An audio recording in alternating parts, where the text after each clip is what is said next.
Remind those in attendance to turn their electronic devices to silent and request members to sign into the system. I'm now silent.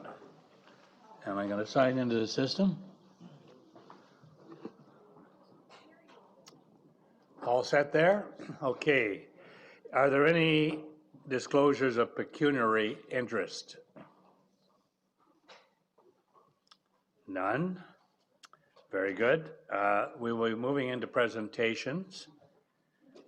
First of all, welcome back to the, after a beautiful summer for all of us.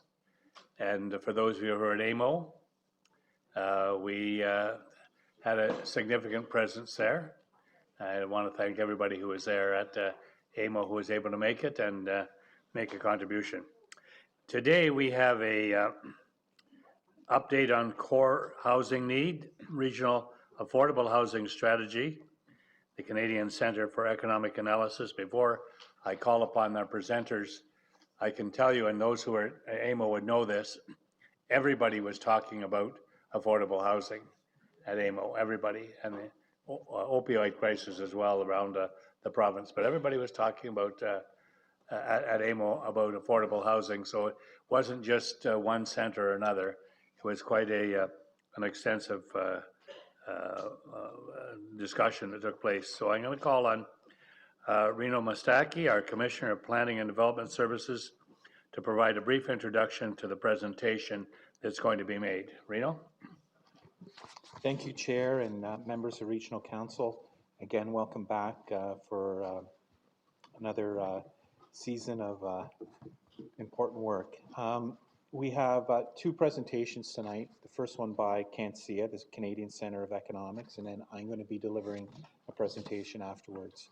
So the first thing I'd like to do is introduce Paul Smetinen and Evelyn Barraquet, both principals with the Canadian Centre of Economic Analysis, CANCEA, as I'm going to be referring to them. CANCEA has been retained by the region to prepare the Niagara housing statement and to support the development of the housing policies for the new regional official plan.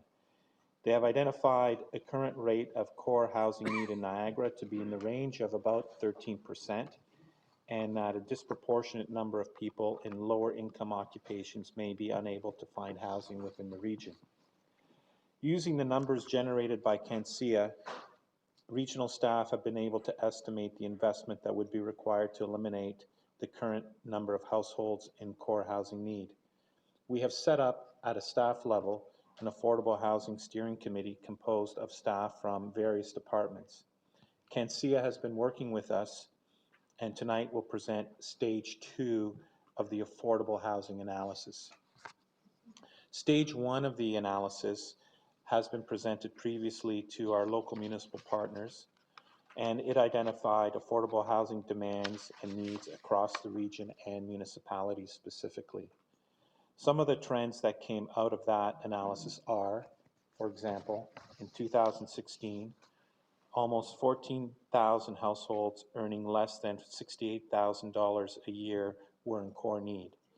Housing types most prone to be in core housing need are non-census family households, including singles, and lone parent households, which is seen across all age groups in Niagara region.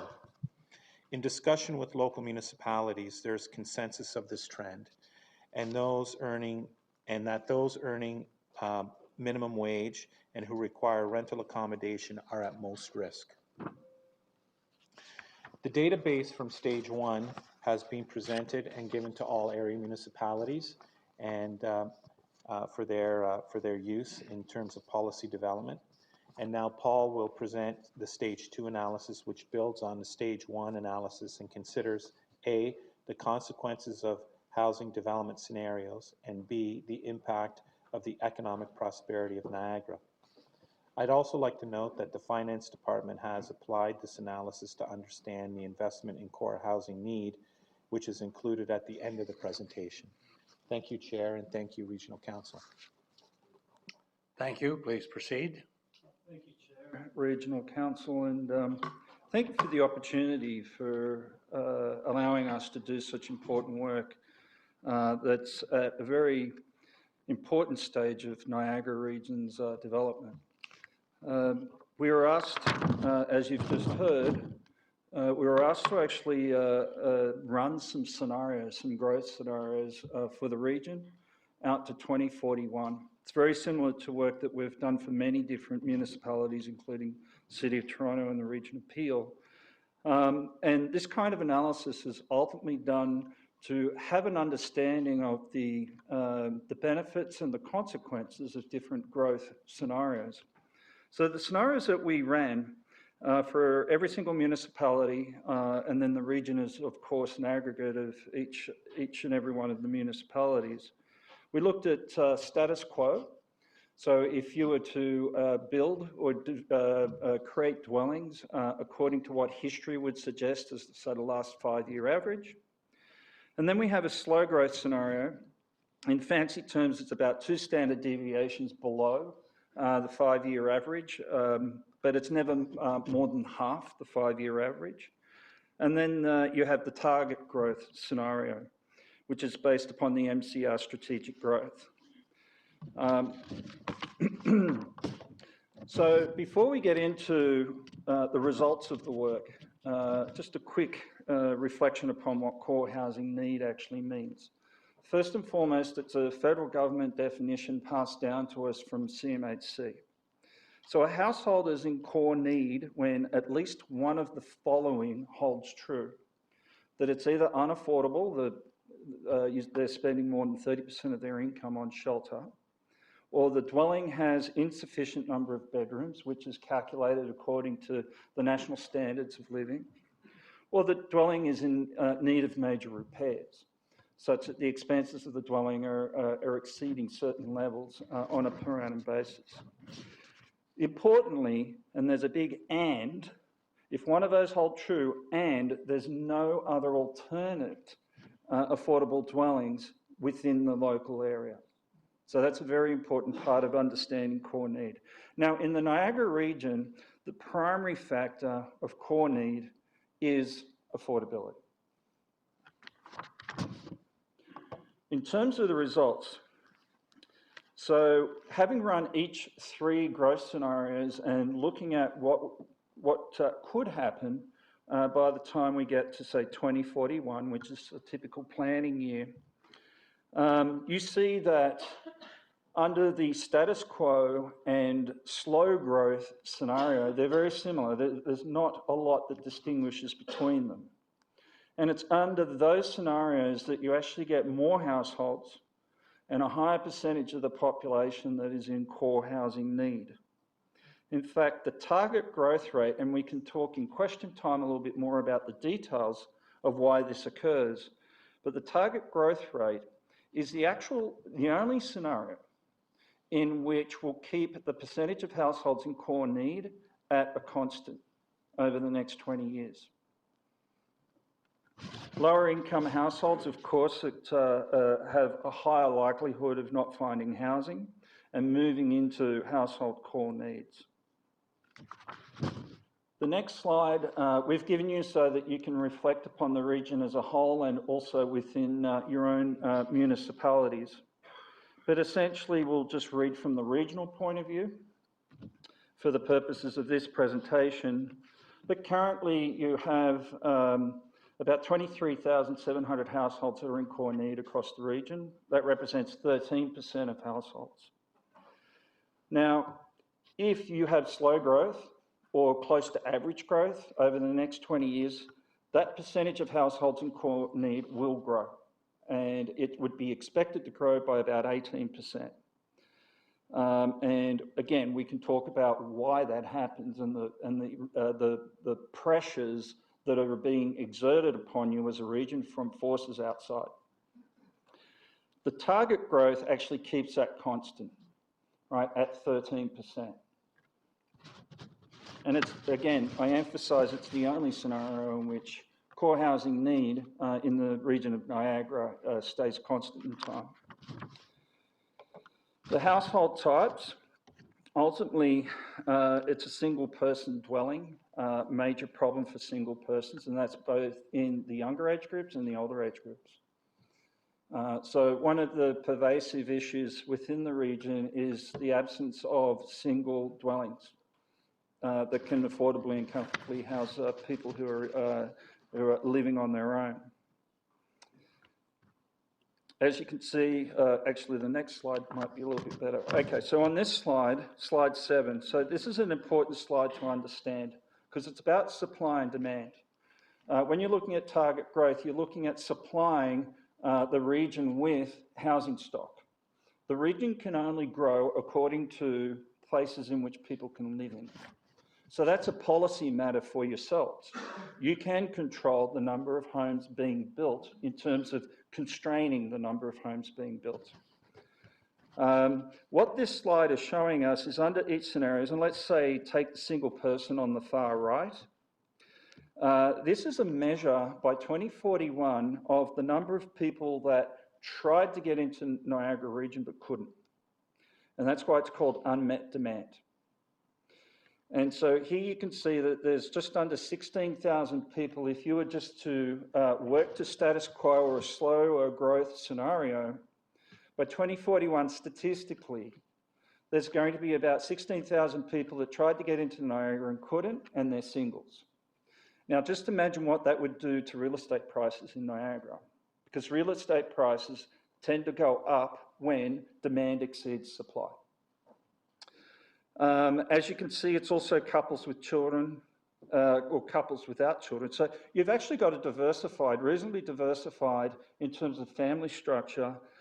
If you have couples with children and just couples, that's equivalent to singles that tried to get in. So now we're talking about close to 35,000 people, households, that essentially tried to get into Niagara but couldn't by 2041.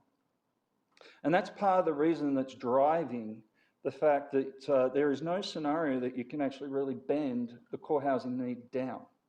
And it's not because, well, it could be, but in part, it's local policies matter. But it's, from a majority point of view, it's also in part what's actually going on across the entire region in terms of real estate prices and population growth. Now, one of the things that we're known for is that we look across different disciplines. So when we're looking at, say, housing, we're not just thinking housing, we're also looking at demographic structures, but we're also, in the same model, we look at economic development and employment to actually see whether communities are sustainable in time.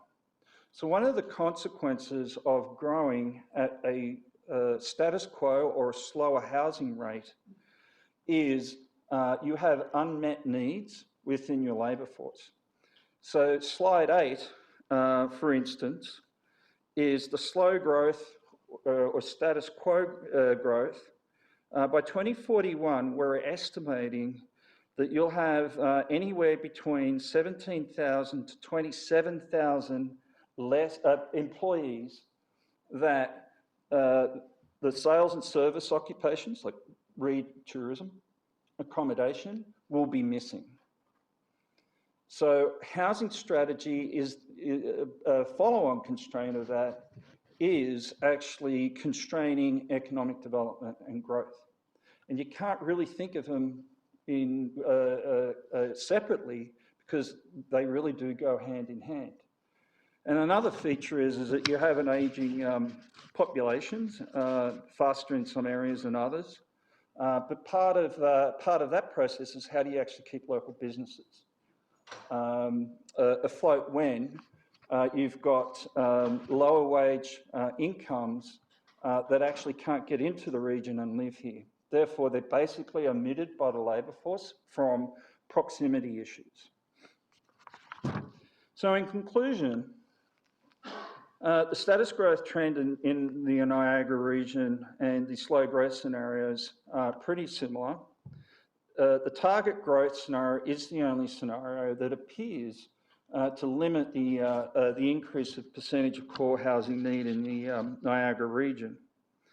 And it's essentially becoming, it's already difficult, we can tell by looking at the statistics, current statistics, but it's increasingly difficult for those employed in sales and service occupations to actually find housing, which will negatively impact the region's growth of tourism, for instance, that depends upon this labour. And fewer households, including families and single young people, choosing to actually live within the region of Niagara and help diversify it. So I will stop my part of the presentation, and I understand that the next couple of slides will be looking at some of the costs of these scenarios. Thank you. So as Mr. Mostachi pointed out, there is a steering committee evaluating some of the data here today, and with the assistance of my colleagues on that committee, we've tried to put some additional context around the investment required to support some of the data that KC has provided you here tonight. In part also to inform the next presentation, which is around the incentives that the region provides for some development. So the first thing that we did is we looked at the investment required to eliminate the core housing need number of units that was just identified currently of 23,747. So we quantified that investment by looking at some recent construction costs as provided by our colleagues in the housing department, and we looked at those three scenarios, and basically this graph plots those three different scenarios, the middle scenario being the status quo growth scenario. So if we look at the cost, the investment required today to eliminate that core housing need with those recent cost estimates, it would be approximately an investment of $6.2 billion required to eliminate that core housing need.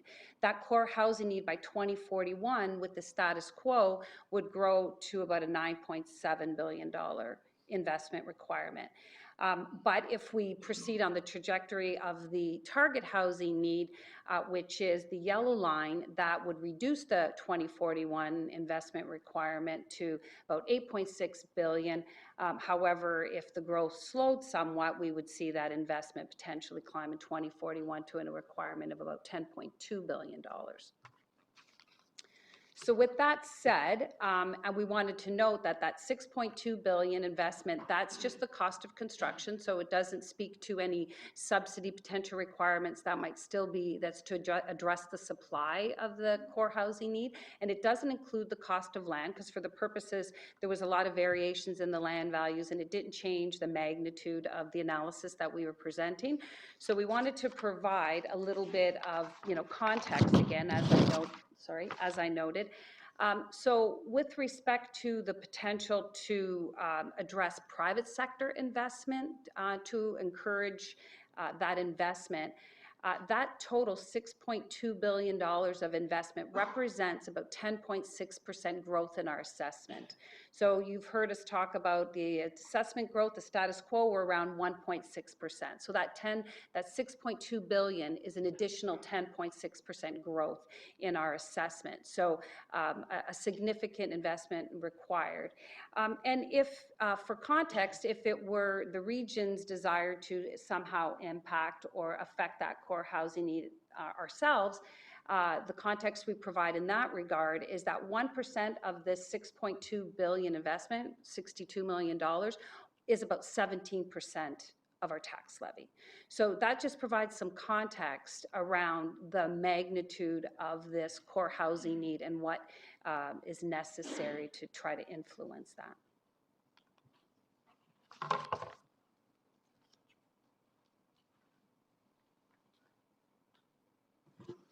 Thank you. That is there more to the presentation, or shall I go to questions? Questions, okay. Are there any questions for our presenters? If so, I'll watch for your name to appear on the screen. Councillor Sendzik is first. Thank you, Chair, and thank you for the presentation and the information that's been provided. I got a couple quick questions just on trying to get my head around these numbers. And on page 4, if we can just flip back to that, just for my understanding in the language that you use, because I think we have to be clear in the language that we're using here. So on page 4, the first bullet point, shelter costs. So we're talking, we have discussions about emergency shelters in our community. I don't think you're referring to shelters. So that, I think that name, that title should, or that reference should change, because if I'm looking at it from a homelessness perspective, I'm looking at, you're talking about shelter costs. Right. So we have to be cognizant of the language that we're using in the report so that the public doesn't get confused about, we're talking about homes, and homes could be apartments or condos or townhouses, but it's not shelters.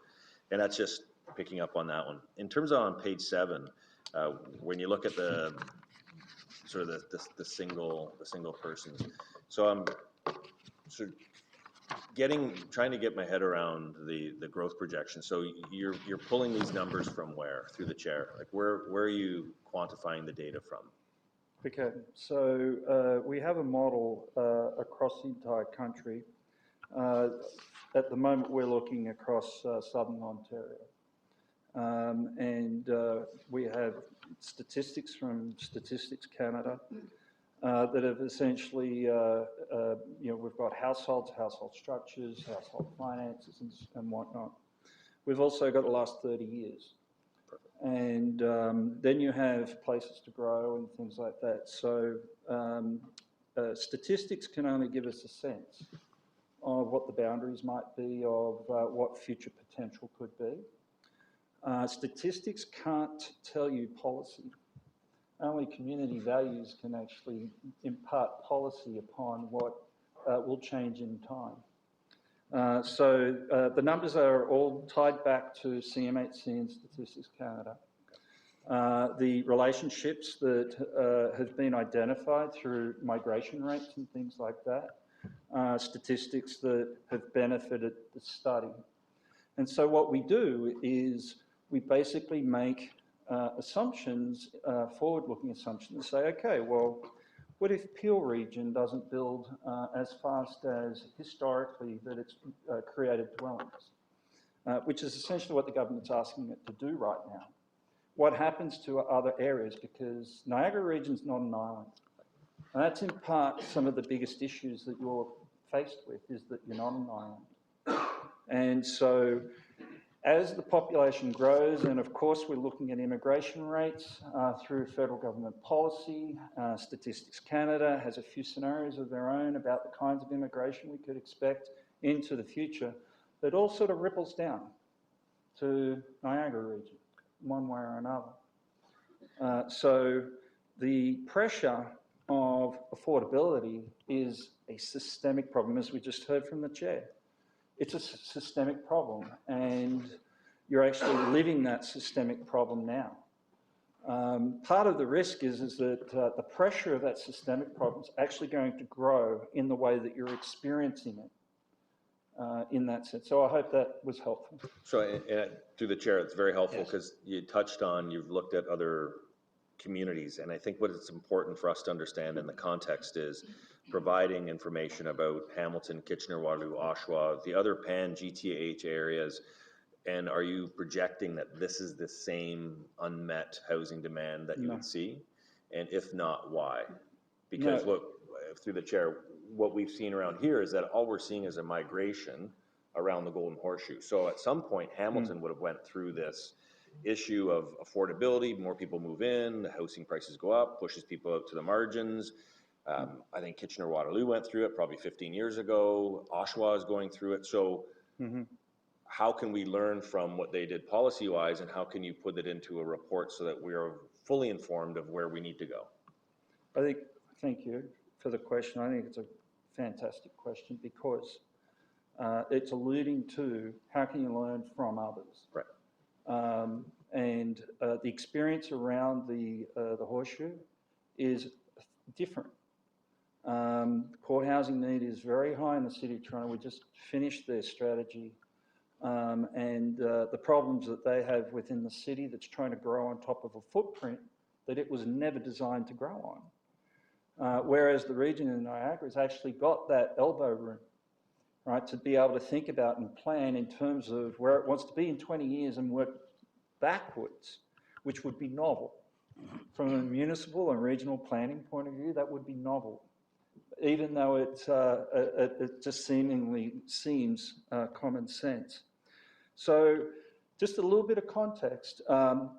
Region Appeal and the City of Toronto are actually essentially being asked through places to grow, not to grow as fast as the population and the future population wants to. Right, so now that's exacerbating, right, the actual ripple effects down to including Niagara region. Durham is the only other region in the whole network that's being asked to grow as strong as you're being asked to grow. Right, so these are reflections upon the kind of community growth, and I prefer the term sustainability because sometimes we think growth is a good thing just because. No, it's a question of sustainability of community brand, values, the fact that you've got different age groups at different generations and time, and we're faced with different economic circumstances and changing technology and what have you. So part of the conversation that we have been having with the region and recently down at Fort Erie with the mayor that's here and Councillor Incinner is that there is opportunities to actually learn from others. You know, it's not for the conversation now, it's out of scope in terms of exactly what that might look like as part of this current work. But there are lessons to be learned. The first lesson is thinking about what is it that you want to be in 20 years and work backwards from there. Because you have the data. Every municipality has the big data sets now, and you have the computer science available to basically work out every possible path that you might take to get there. And then, of course, it's up to yourselves as community leaders to sort of find out, well, from a community value point of view, which path you gravitate to.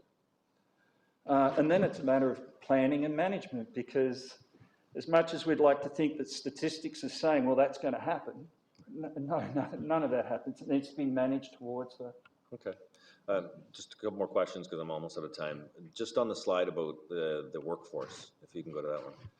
And I'm coming at it from a macro point of view. In terms of the impact that artificial intelligence will have, and you go to any societal discussion about where the economy is going, and my concern is on the sales and service side, is that AI will have a definite impact on that. So I'm looking at that and trying to look at the economic impact or the economic disruption, and how that economic disruption actually has an impact on the social side of the equation, which is also housing. Right. So it may not be a question you can answer today, but something that I'm wrestling with on how do we look at where the economy is going and factor in artificial intelligence, which is taking more and more jobs out of the economy for people, and then they don't therefore have the means in which to afford a decent home in a community like Niagara.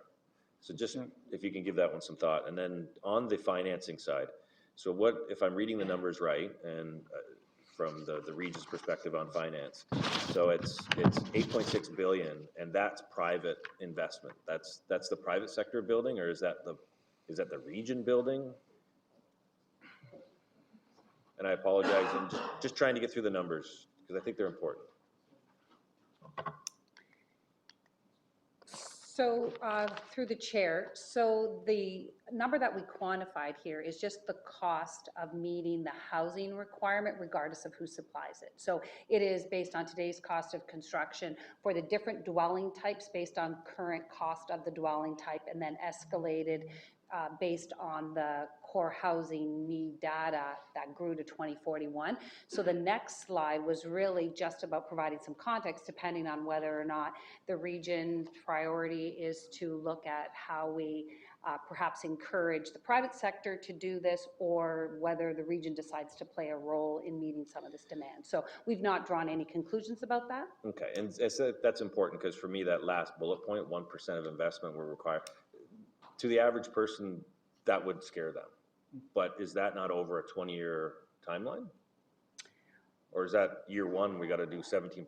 So give us some context, because I think you're saying what I'm understanding, but to the public, they would look at, you're going to increase our tax by 17% in 1 year? Through the chair, the demand exists today because the investment gap is basically the 6.2 billion today. So that exists today. So if we were trying to solve it all in one fell swoop, these are just some order of magnitude options. We're not saying that we are recommending that we increase the levy by 17% because 1% investment on the part of the region is the right answer. That's just literally for context, just to appreciate how difficult it would be for the region to solve 1% of this problem, because we don't expect that a 17% increase in the levy is a reasonable ask. Okay. At All right. least I would. I apologize, Chair, for taking up that time. That's Very it for my good question. questions. Thank you, Councillor Senzik. We now have Councillor Whalen.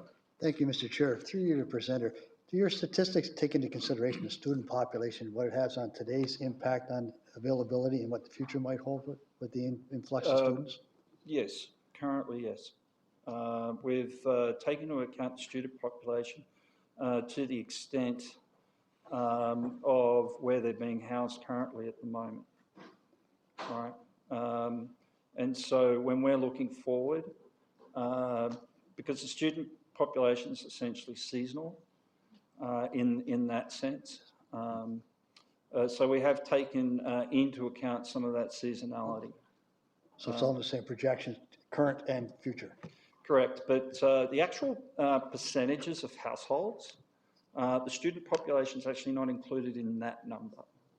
So the student population is included from a demand point of view, because student population can put pressure on surrounding regions, right, and households.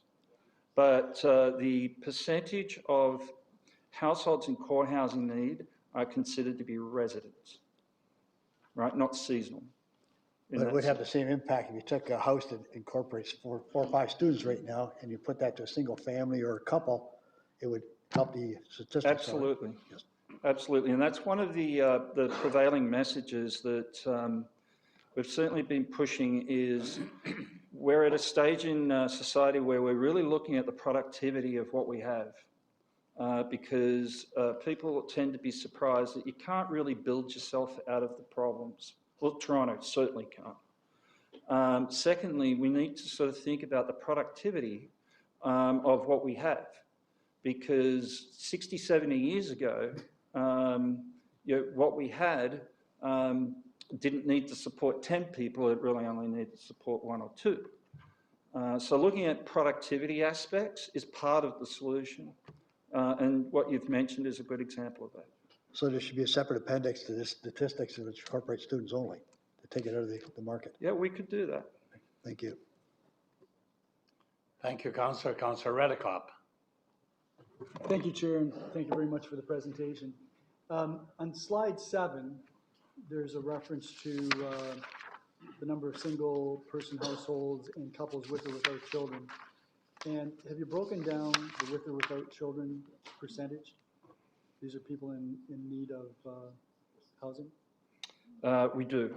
So I don't have it here in the slide deck, but your staff actually has, they do have the database, and we do split that in terms of people in core housing need. Just bear with me for 1 second. Okay, so on slide 6. So couples with children in core housing need. Okay, so we don't have couples without children, couples with children is broken down. So couples without children is actually a higher number and a higher percentage of potentially being in core housing need.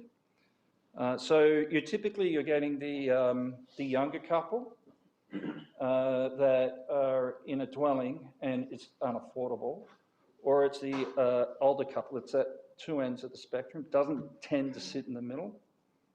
If that makes sense. or I suppose it could be, Mr. Chair, it could be a single individual, young individual, just starting out. Yes, so a couple without children, there's two cohorts. There's a cohort that's younger and there's a cohort that's a little older. And what you'll find is that the older the couples get, they do turn into singles. Like a majority of, as the population gets older, you have a faster increase in the need for single person dwellings. If I might, Mr. Chair, and these are, as I understand it, projections. Correct. These are what might happen, Correct. based on a variety of factors that could arise Correct. over the next 25 years. And so if we're looking at slide 8, which talks about the unmet demand occupations, if I heard you correctly, what you're saying is if we don't meet certain targets, there will be a large number of people who won't be able to move to Niagara because they won't have the accommodations that they can afford. Right. So these would be occupations that we would be at risk of not being able to attract, Correct. which would have an impact on our general economy. Yes. But you've also said, if I might, Mr. Chair, that we can't solve this problem entirely. We're never going to get to a point where there is no there's zero people that have a need for housing that they can afford. If you're an island, you could solve this problem. And isn't the problem, isn't part of that problem that the more housing we build, the more people will be able to move to Niagara, which means that we'll still have a continuing demand and growing demand for housing? It's you're right. It's through the chair. It's a tricky, non-linear problem in that, and you've heard me use this analogy. It's a Rubik's Cube problem. You can't solve a Rubik's Cube one side at a time. So it's a similar sort of thing. Is this conversation is very difficult if we just talk one side at a time. Essentially, when you look at housing problems, the systemic issue is, and there is the cost of housing for a household and their real wages, right? There's that difference. That's really hard, like, unless you have a wage boom and real estate prices do nothing, right? You'll find affordability conditions improve. But essentially by adding supply to the market, okay, two points to this answer. First, by adding supply to the local market, you're taking some pressures off, right, the population demand. Secondly, if you do that in isolation of the rest of the horseshoe, you're going to be increasing supply, but you're not going to see a noteworthy change or reduction in the rate at which core housing percentage is changing. So again, good planning should be a good neighbourhood watch, because we're not islands and it really does depend upon what's actually occurring in other places around the horseshoe. Thank you. So you talked about looking out 20 years, determining what the strategy is and what the vision is, and then working backwards. So I guess what you're suggesting is we need to determine what it is we envisage Niagara to look like 20 years from now, or what we want it to look like in terms of housing, in terms of the economy, in terms of the employment that we provide, and figure out how we reach that objective, and then start working towards that. Yes, through the chair, it's like a master planning process. Every municipality and region has one, but you can go further in terms of what is the desirable diversification of generations in the future society. What are the kinds of industries? So there's an economic development point of view here, and back to the other councillor's point is you need to think about what technology is doing to the labour force. There are opportunities in the Niagara region, even under the changing technology, because there are certain jobs that certainly in the next 100 to 150 years that you can't eradicate through artificial intelligence or through automation. But yes, what we're suggesting is that it's very difficult to go from today and let statistics give us the spray of all the possibilities, right? That's really a measure of your risk. You don't want to be on this side, and your reward, you prefer to work towards this. Sometimes it's better, and in fact, in this case, and for planning purposes, it's better to sort of have a sense of what is the goal or the vision by 2041, and then work out back to today, and using statistics and and the technology to actually help us understand, well, what path could get you there, and what might you have to do along the intermediate steps in order to be able to get you there. And so that becomes almost like you have a destination, you have waypoints, and you're passing through waypoints, and if you miss a waypoint, then maybe you have to move to another waypoint to keep you on the general track. Thank you. And if I might, Mr. Chair, just with respect to the last slide about the $6.2 billion investment and the 17% increase in the region's tax levy, what have you, that really needs to be clarified. Because I agree. I mean, if you look at that, there's so many ways that can be interpreted, and none of them are really good. And I would hate to think that we're going to run into difficulties trying to address as a council affordable housing, which is a serious need, because the people that put us here are terrified about what this could cost them if they don't have an affordable housing concern themselves. So I think we really need to be very cautious about that, because this probably is the fundamental issue that we're going to need to deal with. Because if we don't resolve this, it has major implications, as Paul has indicated, with respect to all aspects of what we're trying to do here. So I think we need to be very cautious about this and much clearer on the financial aspects of this.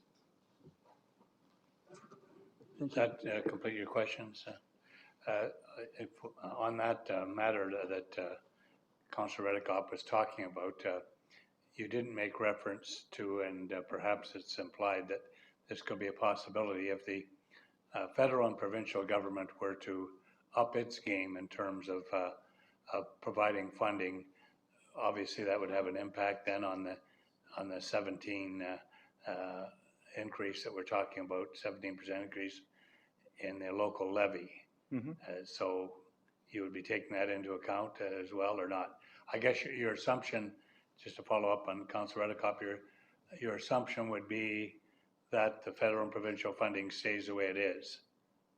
Then we would require that 17% increase. Yeah, the costing numbers were performed by the staff, and I think the costing numbers is just to give you a sense of scale.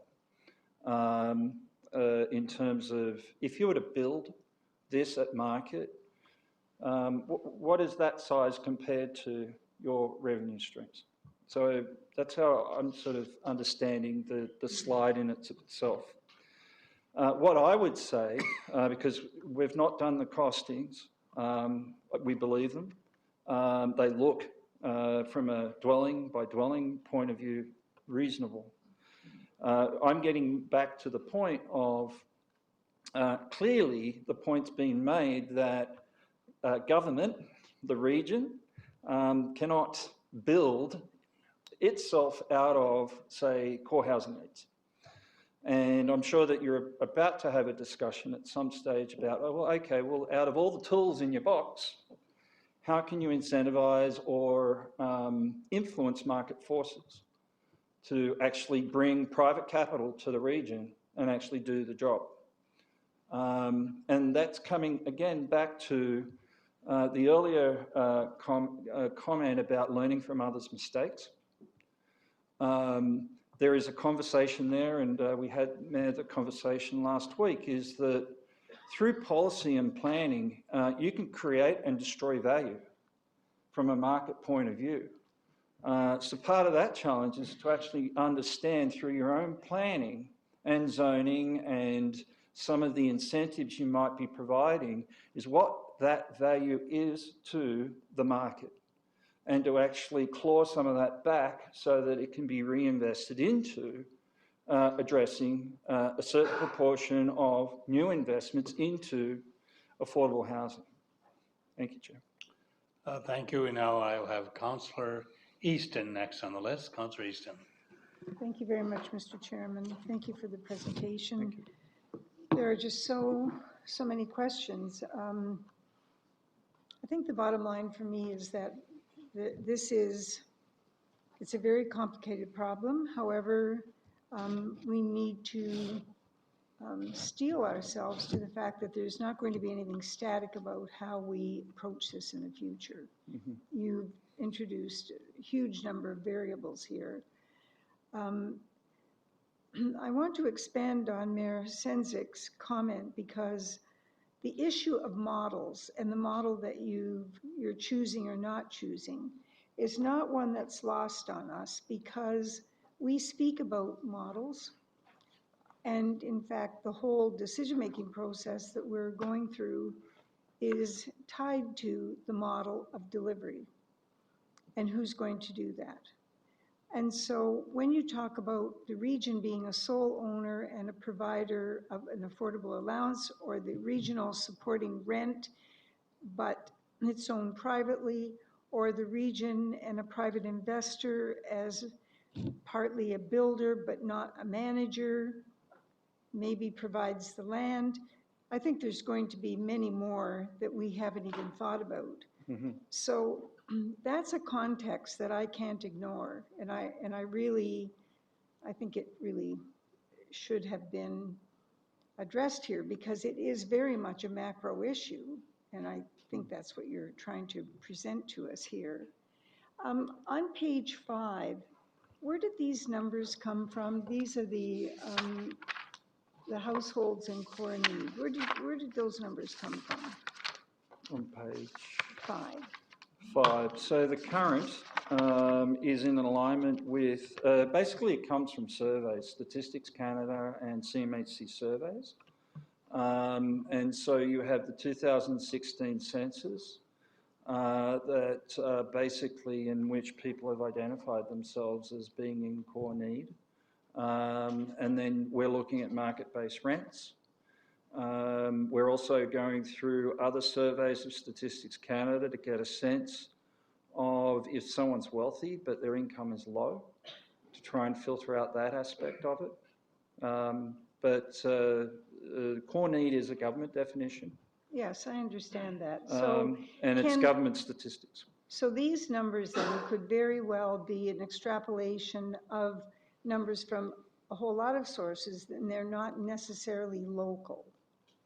No, they're local. They're based upon the 2016 census at its core. Okay, all right. But these are Niagara numbers, whereas Correct. some of the others Correct. are not. Okay, so if we go to page 8, Mr. Chairman, okay, this is an interesting chart, because the sales and service occupations, you know, I think that's, you identified a risk that we all identify with. However, you know, that is a variable. Seasonal tourist workers are seasonal, so they are seasonal just like the students are. So I certainly think that those need to be taken into account. But I want to make sure, should I understand that when it comes to the trade line, that there are close to 7,000 or almost 8,000, I guess. No, 10,000. Let's say it's almost 10,000. So all of those people on the red line are in that slow group. The Yes. blue, and the blue is the target. Okay, so these are people who are qualified trades, or those who are qualified to work in transport or heavy equipment operators and other related occupations in that kind of trade sector, who normally are paid pretty well. How do they get on this line? What am I missing in terms of the individual circumstances? Well, you'll find that the category itself includes a lot of, say, logistics, warehousing. You'll find that there is, while, yes, I correctly identify that there are well-paid jobs in this very large category of industries that Statistics Canada uses. There are people at the lower income levels as well. The other aspect I should say is people are generally surprised how much of the middle class is in core housing need. And why is that? It's the difference between the cost of the term technical parlance is shelter, because it's basically how much does it cost you to put a roof over your head, get electricity and everything else, but it's the cost of shelter relative to wages. So we've seen benign wage growth for decades. Right. Okay. I guess, Mr. Chairman, that I would say about this report that it opens our eyes. There's no question about it. You know, it certainly opens up your eyes. But then I go to the question of who is going to analyze this and provide us here with the scenarios and recommendations, because it is almost ethereal what is on this document. And this is a different kind of planning because the conditions are going to change constantly. And so that's really my question. It's interesting, it's shocking in some ways. The numbers will change annually, if not more frequently than that. And we will be making, and someone will be making recommendations for certain conditions. I think that's a very difficult position for council to be in, to be dealing with that level of ambiguity. I'm not suggesting for a moment that we shouldn't do anything about it. But my next question, Mr. Chairman, really is where is the expertise to deal with this? And who's going to be providing that guidance to council? Because this is just that abstract, I believe. Thank you very much. Reno, would you want to address that particular question? Would you repeat the question for a moment, please? Councillor Easton, so we could hear the question again. Sorry, Councillor Easton, I didn't. Could you repeat the question again, please? Yes. Thank you. If I didn't have my paper on the Yes. microphone, it would help, I'm sure. Where is the expertise internally to guide us down this very, very abstract road? Well, Because it's going to constantly change. This is not going to be a recommendation made during budget time and we're going to say, okay, we're prepared to spend $5 million, because by Christmas the circumstances may have changed again. How are we going to factor in that? Otherwise, it's just an interesting document. I need to know more. through you, Chair, as I mentioned in my introductory remarks, it's a multidisciplinary issue.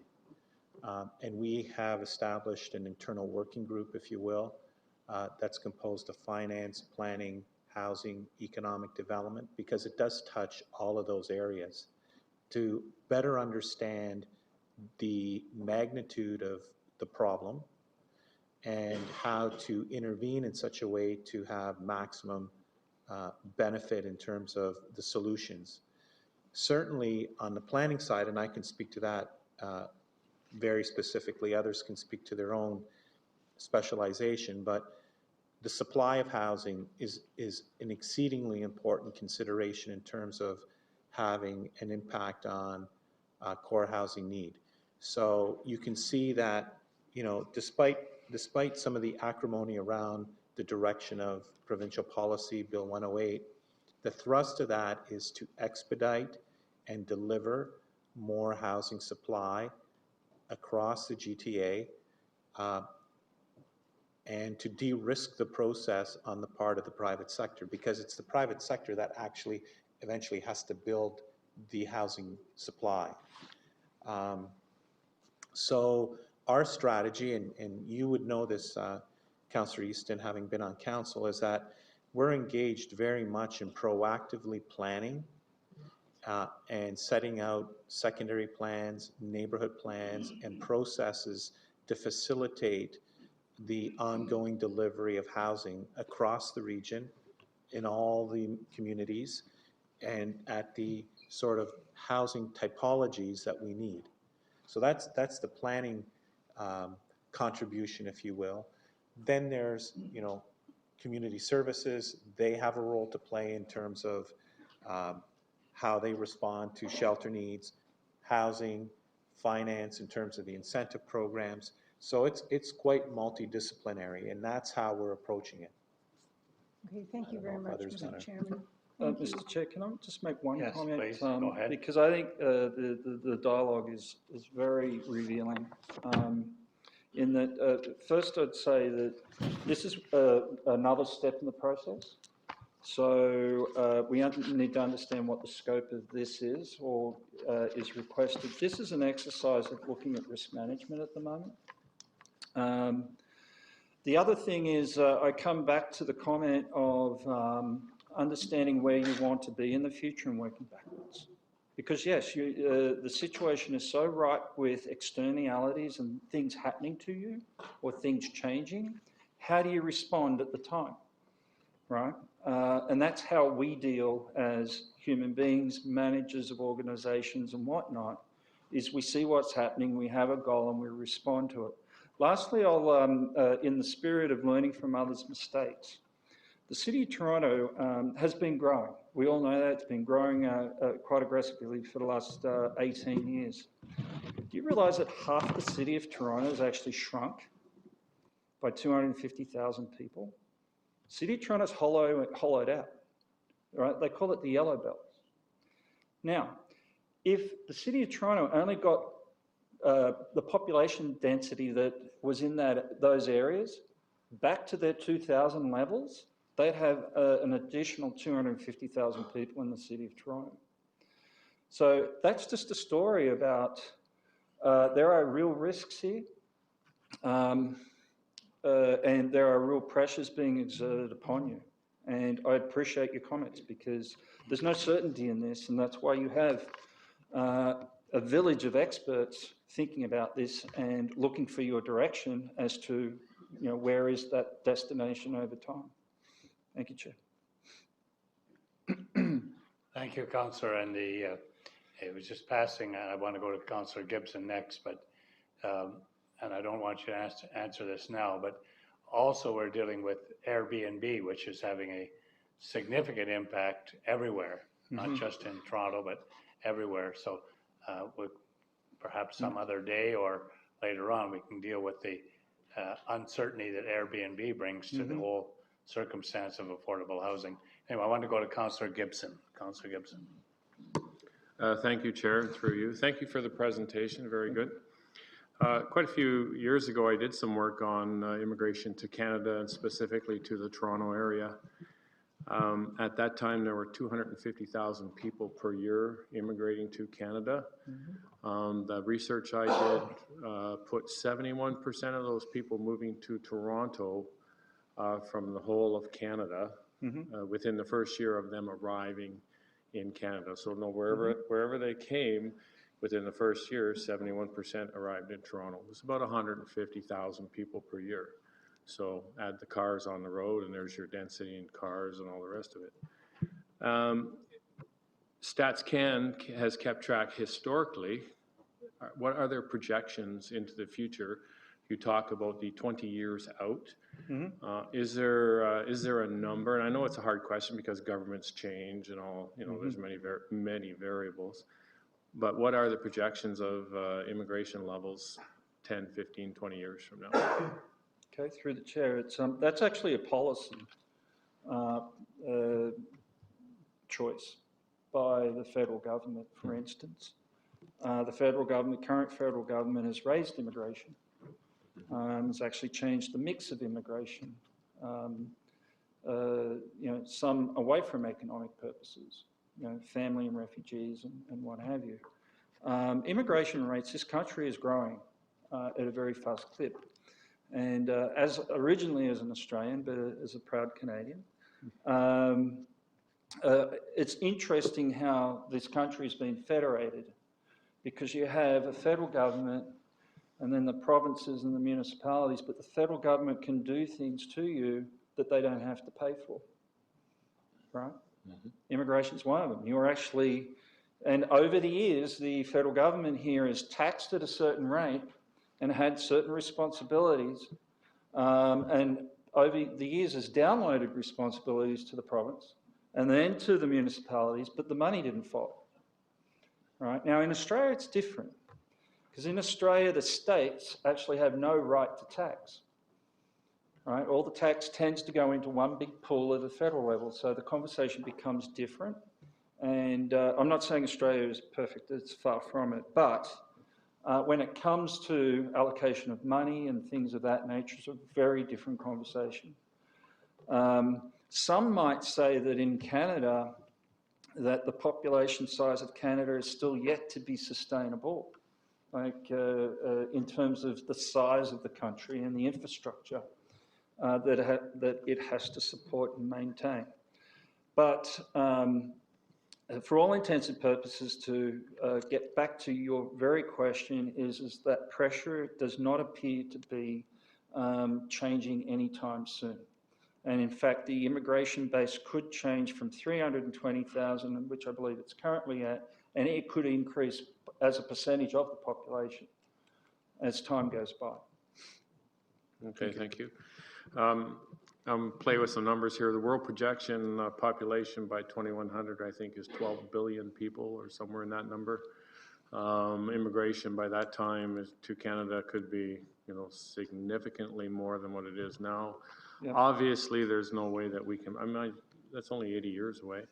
Obviously, there's no way that we can start to plan now for 80 years down the road. There's just too many variables. But the demographics are what they are, and they overreach, local policies and even provincial and even federal, simply pressure from the rest of the world from the have-nots to go to where they can be a have. So that's an interesting thing I have thought about. What is the effect, through you, Chair, of the boomers, that demographic bump eliminating itself as time goes on over the next 20, 30 years? And with millennials coming in behind who are not necessarily homeowners, is there Stats Canada taken any of that into effect in their decision-making on this, projections? Through the chair, it's no, to answer your question. It's probably the simplest question I can give for that very interesting question. It's the boomers have changed every market that they've passed through as the generational wave. And I think that I'd want to go back to this question of sustainability. So when we're looking at population projections and we're looking at immigration and we're looking at basically the capacity of society to pay, and are those two things connected? No. Unfortunately, we don't see that connection, particularly when the organisation that I work for and part of, most of the organisation's data scientists, making these connections to understand a system and putting computers to use to help teach us about what might go with what. So getting back to your question, the answer is, unfortunately, those things aren't connected. And you also, you know, I can see and have sympathy for the fact that you're almost living this failure of governance across, you know, different levels of government. And so right now you're sort of faced with your community and your tax base, and your demographics, and they're changing, and in this new world of certain scarce resources, trying to figure out how to actually do the best thing you can for your communities and their values. Thank you. Okay, thank you. Just one more. As Councillor Senzik and Councillor Easton alluded to, this is an extremely complex issue with so many variables that we cannot even come close to anticipating. It's hard for us at this point to make, you know, solid plans, or even head in the right direction of making plans that you know, in 5 years could be totally, well, that was totally useless what we thought was going to happen. There's just so many variables and so many complexities to it. So yeah, and if I could just again through the chair, just really quickly, is that I absolutely agree. Places to grow is sort of like a dictum that's passed down to you, and you know, this is what you've got to do, but there's very little instruction as to how that's going to happen and who's going to pay for it and what have you. And so once again, I find, as essentially someone who started their career in the 1980s, early 90s in risk management,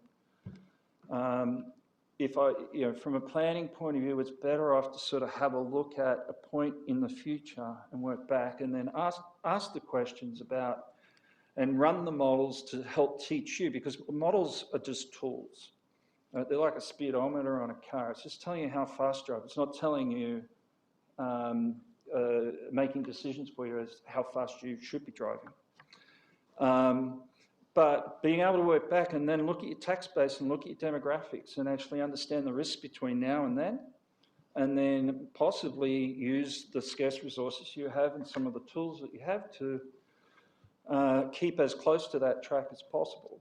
Now, if that were to occur, and that's the thing I keep coming back to about Niagara region, that there's opportunity here, because you don't have a footprint that you've not made certain past development decisions that box you in, right? You're probably closest to a nice clean slate as you come in terms of, say, the province. okay, thank you very much. That's all. Thank you, Councillor. Councillor Encina. Thank you, Chair. Thank you for the presentation. With your statistics and where you gathered from Stats Canada and CMAC, if you look back, do they not capture, or they don't capture, people who are already not paying taxes, living in their cars, living on the street? So there's a whole demographic that we haven't captured. Is that correct? So what kind of plus or minus are we looking at with regards to these numbers? Yeah, no, it is, through the chair, a very good point, is that people typically living in cars don't fill surveys. And in fact, a colleague of mine, Evelyn, that's here today, it's amazing what we don't measure. From a say societal point of view. So there is likely to be a population, a subpopulation out there that are not reflected in some of these statistics. Yeah. Okay. Through you, Chair. One of the things that I find unique about here, and I think we talked about it already, was the fact that if you have a house one place, you're really either going to have to work there or have a car or transportation. Mm-hmm. So can you sort of explain the correlation, like you're just a little further with your Rubik's Cube, how not only economic development, but now you have to look at transportation. Mm-hmm. You have to look at what else is there. And we're talking about those people who can't afford or are paying 30%, over 30% for their housing. Right. To the chair, it's, yes, you've raised a very valid point that the CMHC is well aware of the comment I'm going to make. And we do quite a lot of work for CMHC, so we respect the work that they do.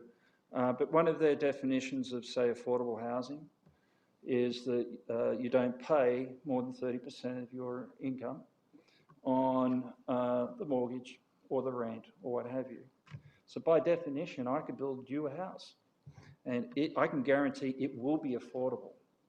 The problem is it's going to be in the middle of nowhere. It's not in proximity to key amenities and health and what have you. So when we were looking at Niagara, that's one of the things that hit us, because we look at household finances. We look at proximity to work and things of that nature. And transportation costs in Niagara is the second biggest cost of the household. If you live and work in Niagara, you need a car. So logistically, transportation is an issue within Niagara, without a doubt. So that is a key issue for the region, and that's why part of the problem is, you know, for people who are in low income that work in Niagara Falls, for instance, that's why they're trying to stay close to work somehow. Because other than the bus that does the loop so many times a day, that's not sufficient to be able to support the activity of the region. And I think that you'll find that through economic development and when you're trying to court private investment to the area, some of the questions will come up as to, well, where do the staff live? Well, where are they going to live? What should transportation look like? Things of that nature. So the point is very well taken. Thank you. Thank you. Through you, Chair. All these numbers and just, I guess what I'm getting at, when we have all the numbers presented to us, we really eliminate the human factor with regards to that. Mm-hmm. They're very cold, and these are actually people that are out on the street. Do you have any, do you break it down? I know you extrapolate to 2041. Do you have anything broken down into 5-year gaps? Yes. Okay. Yes, we have, these numbers all come from annual estimates, where we've just basically sliced the results for presentation purposes. Okay. So if we know what's coming in 5 years, roughly, Mm-hmm. And we do something now, that will have a direct impact on that 5-year projection that you're saying. Yes, depending upon what it is, but yes. Okay. So in other words, we need to get moving on this now. Correct. Okay. Thank you. Thank you, Chair. Thank you, Councillor. Councillor Dart. Thank you, Chair. I believe all of us, I won't speak for anybody, I'm guessing many of us are concerned about affordable housing. That's one of the reasons why I ran. Picking up on Councillor Redekop's questioning and talking about creating affordable housing, we've heard the words variables and so on here in Niagara. And so we need to look at what land is available, but herein lies my concern that our Niagara farmers, we need to be mindful of our farmers and the farming community. I hope that when we're looking at affordable housing, we're also looking at perhaps finding soil that's not real quality soil, that maybe, I know you said, Paul, a moment ago, plant some of these places in the middle of nowhere. Well, maybe not quite like that. I understand what you're saying.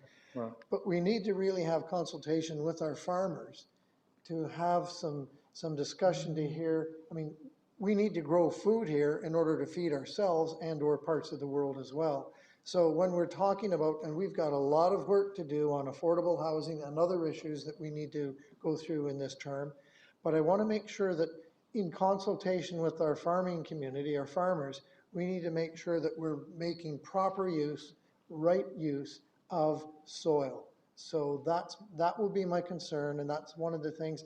You can make a comment or not, Paul, but I just want to make sure that we're not losing good quality soil because we feel we need to put a building there to house, help those that are less fortunate than us. That's my comment that I'd like to make.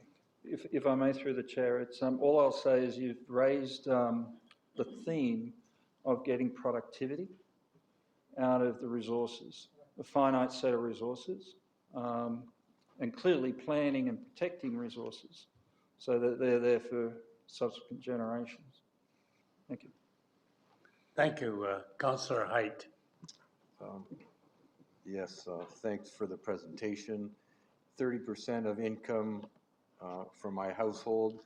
Are you including heat, water, hydro, communications, which is somewhat critical today, internet, cell, etc.? Right. Good question. Through the chair, it's according to CMHC's definition. So there are utilities. You do have an implied mortgage or rent. I'm just trying to think in terms of you have some insurance in there, like there's some basic practical, But but a lot aren't included there. my internet and cell, that's about $250 a month, isn't included in that. No, and it's a valid point, is that if through these statistics and government definitions you have a percentage in core housing need, it's likely to be higher. So you've given us the numbers. We're looking at an increase of approximately 1,000 units per year over the next 20-odd years it's needed. Mm-hmm. You've told us we're not an island, and if we were, then that would be great because then we could stop other people from coming in and taking the housing. We know that students are using some of that housing. We know B&B, and that's affected the units. Household makeup. If 50% of the people get married and split and they now need two homes, that's affected us as well, correct? Correct. So all of these variables, as everyone has brought up, there are so many of them. But the solutions would be grow up apartments, because we can't have them moving into the boonies. We need them close to the center of the cities and where the services are and where there's transportation. Size of units. So if we gave incentives, we should give them to builders who are going to build small units and a number of them instead of larger units. That would be a way. The cities would have to change the zoning and say, you know what, those old 45, 50-foot lots, we're now going to have 25-foot lots so the builder could make more money or put more units in whatever acreage. Those are some of the solutions that you're going to tell us, folks, you got to figure this out because we've got a solution we've got to work on in the next 22 years. Some of those things would be ways to solve this problem that somewhat are ugly. Through the chair, it's yeah. So we've looked at the demand of households to want to come into the Niagara region while taking into account many other factors involved around the region. In terms of I'm not a planner,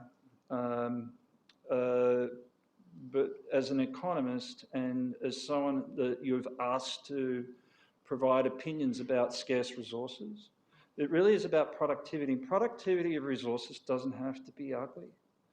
I'll give you an example. At the moment, there's over 5 million empty bedrooms in Ontario, right? You may have heard that, right? That number comes from us.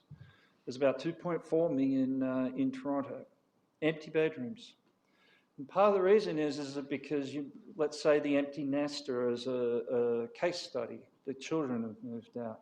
My in-laws live in Mississauga. They have 4 empty bedrooms in their home, and there's just 2 of them there. And the problem is that, well, why are people staying in place with all this space? And part of the answer is convincingly because society or developers or planners ultimately didn't plan and produce together desirable alternatives. So ultimately, when I ask my in-laws, or we do surveys in Toronto, the predominant answer is why are you here? Their predominant answer is because we have no better place to be, right? So in the spirit of learning from others, what is desirable, right? That you have people that have lived here probably generations, one way or another. They want to stay in the community and amongst their friends. They may want to rescale, resize, right size, one way or another. And that might come with a certain building form that is desirable for them. Because it's, you know, we're not a planner. You've got some good people on staff here, and they really, if you feel the challenge, they feel it with you.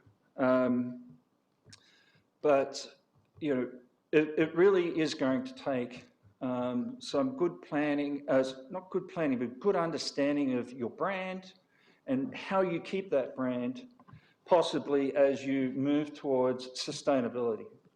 Because I'm trying to deliberately avoid the word growth, right? I think you'll find when you run the numbers, if there's certain things that you don't do, you'll find that you'll hollow out, just like the City of Toronto started 20 years ago to hollow out. I hope that helps. But, sorry, one other point, just very quickly, but again, learning by others' mistakes. When you build things, again, I'm not a planner, but we see this a lot, is when you build something, it's built, it's fixed, that's it. It's 4 walls on a roof. Possibly when you build things, there might be some flexibility, right? Such that structures could change with changing demand through time. Anyhow, I'll leave it there, Chairman. Thank you. This is crystal ball, look into the future. Let's figure our way to solve some of these problems. And there are just so many variables. I don't want Niagara to look like when I drive the 400 and I see home after home after home, monster homes don't make sense anymore when you don't have large families, but they're still building them north of Toronto. And there's no land at all, no backyard, no front yard. Anyway, we have our work cut out for us. Yes. Thank you, Councillor Height. Councillor Houston. Thank you. A couple questions. Is 20 years, a 20-year projection reasonable? If I think back 20 years to what Niagara's economy looked like, it's extremely different than what it is today. And understanding that that has a significant impact on who's living here and what their needs are. Yes, it's a good point. So through the chair, what I would answer is that, and this is coming back to Councillor Sinia's comments, is that there's different time horizons for different actions. I know we were having a conversation earlier today. It takes about 60 to 80 years to have a conversation about a highway and to actually get something put in. So that's that planning time horizon. From a 2041 is passed down to the region through the province in terms of planning guidelines and populations. That doesn't mean that you have to just think in terms of 2041. There's steps all the way through.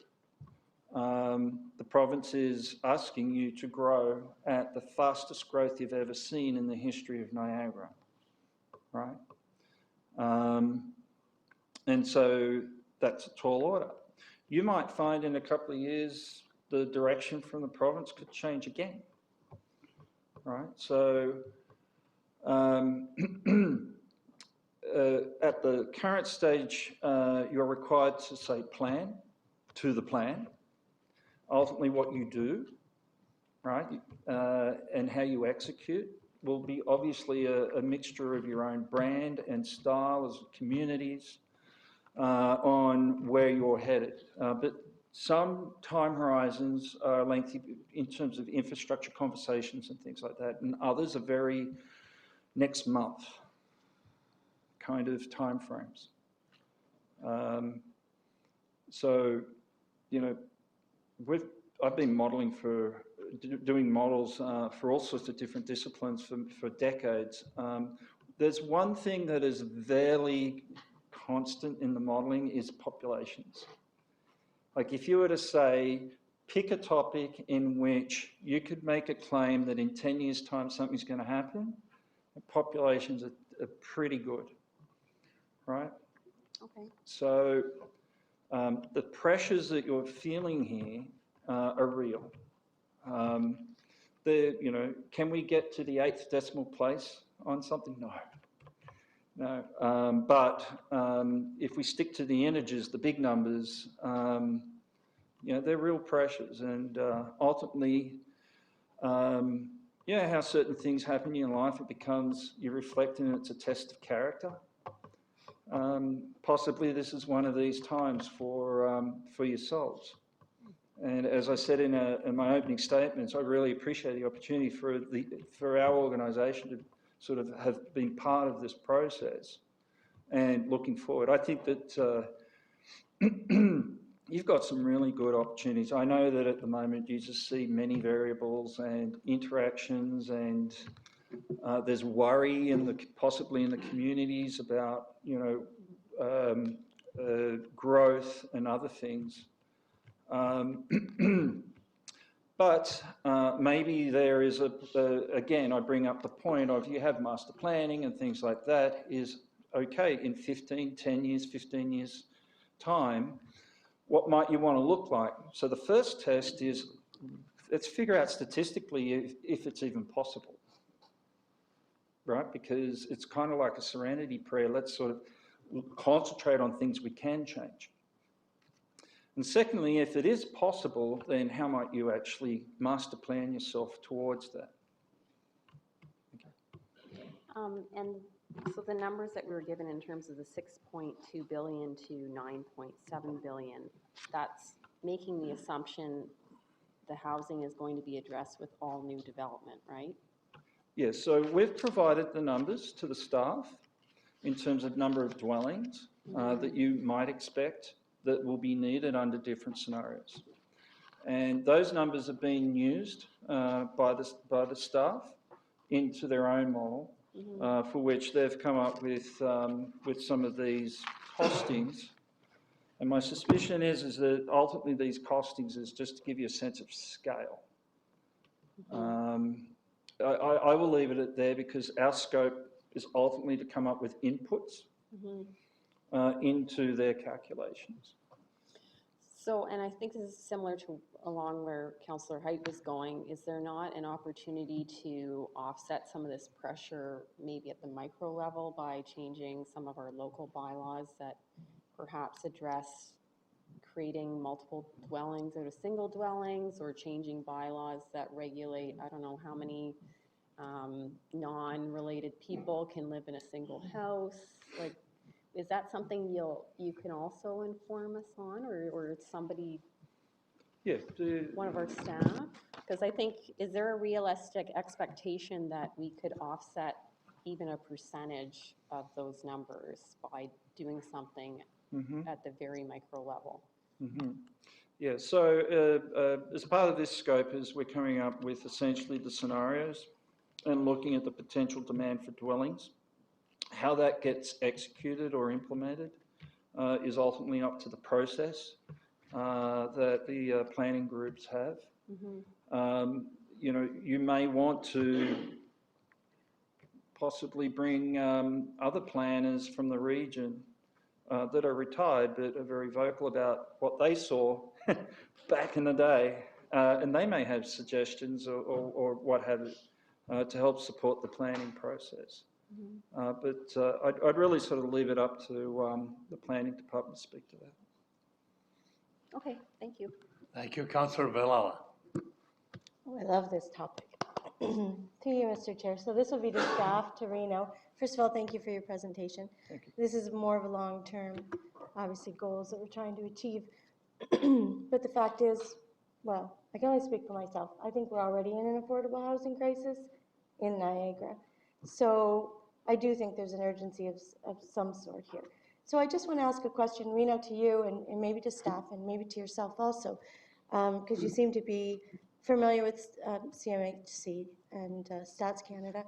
And I think back, I've done a fair share of research, thanks to my mom, actually, who kind of pointed it out to me because she lived in wartime housing when she was younger.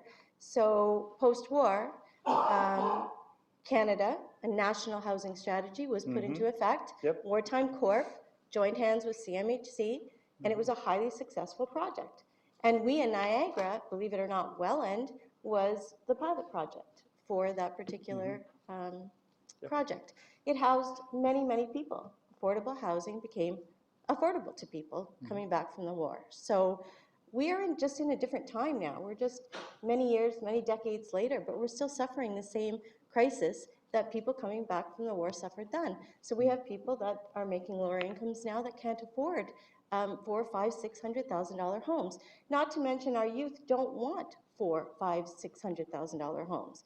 These younger people generally want to live as simply as possible, as environmentally friendly as possible, which means, you know, smaller units. So I'm a big proponent to the tiny homes communities, so I'm just going to say that here today. I think it's something that we certainly should be looking at in the future to be able to affordably house people. Thank you. Thank you, Councillor. Councillor Rigby. Thank you, Mr. Chair, and thank you very much. It's interesting. Councillor Height was asking some questions related to the housing, and I had a very enjoyable meeting with Commissioner Junkley yesterday, talking about housing and support of people without homes. And I'm one of those people that live in a house with my wife, and we have 4 bedrooms, and we only use one. But on the other hand, we love where we live, and frankly, we can't find anything that we could move to. We'd be happy and be able to afford to live there because of the costs of condominium fees, etc., are going out of range as well. But what I wanted to ask this question, just to make sure that I believe I'm correct, is the $6.2 billion over the next 20 years, or 9, is not the taxpayer dollars having to pay for all of it.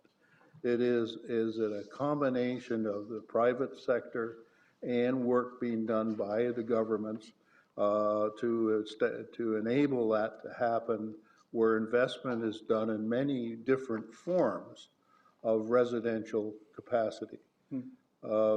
St. Catharines, where I live, up until about 5 years ago, had no apartment buildings being built whatsoever.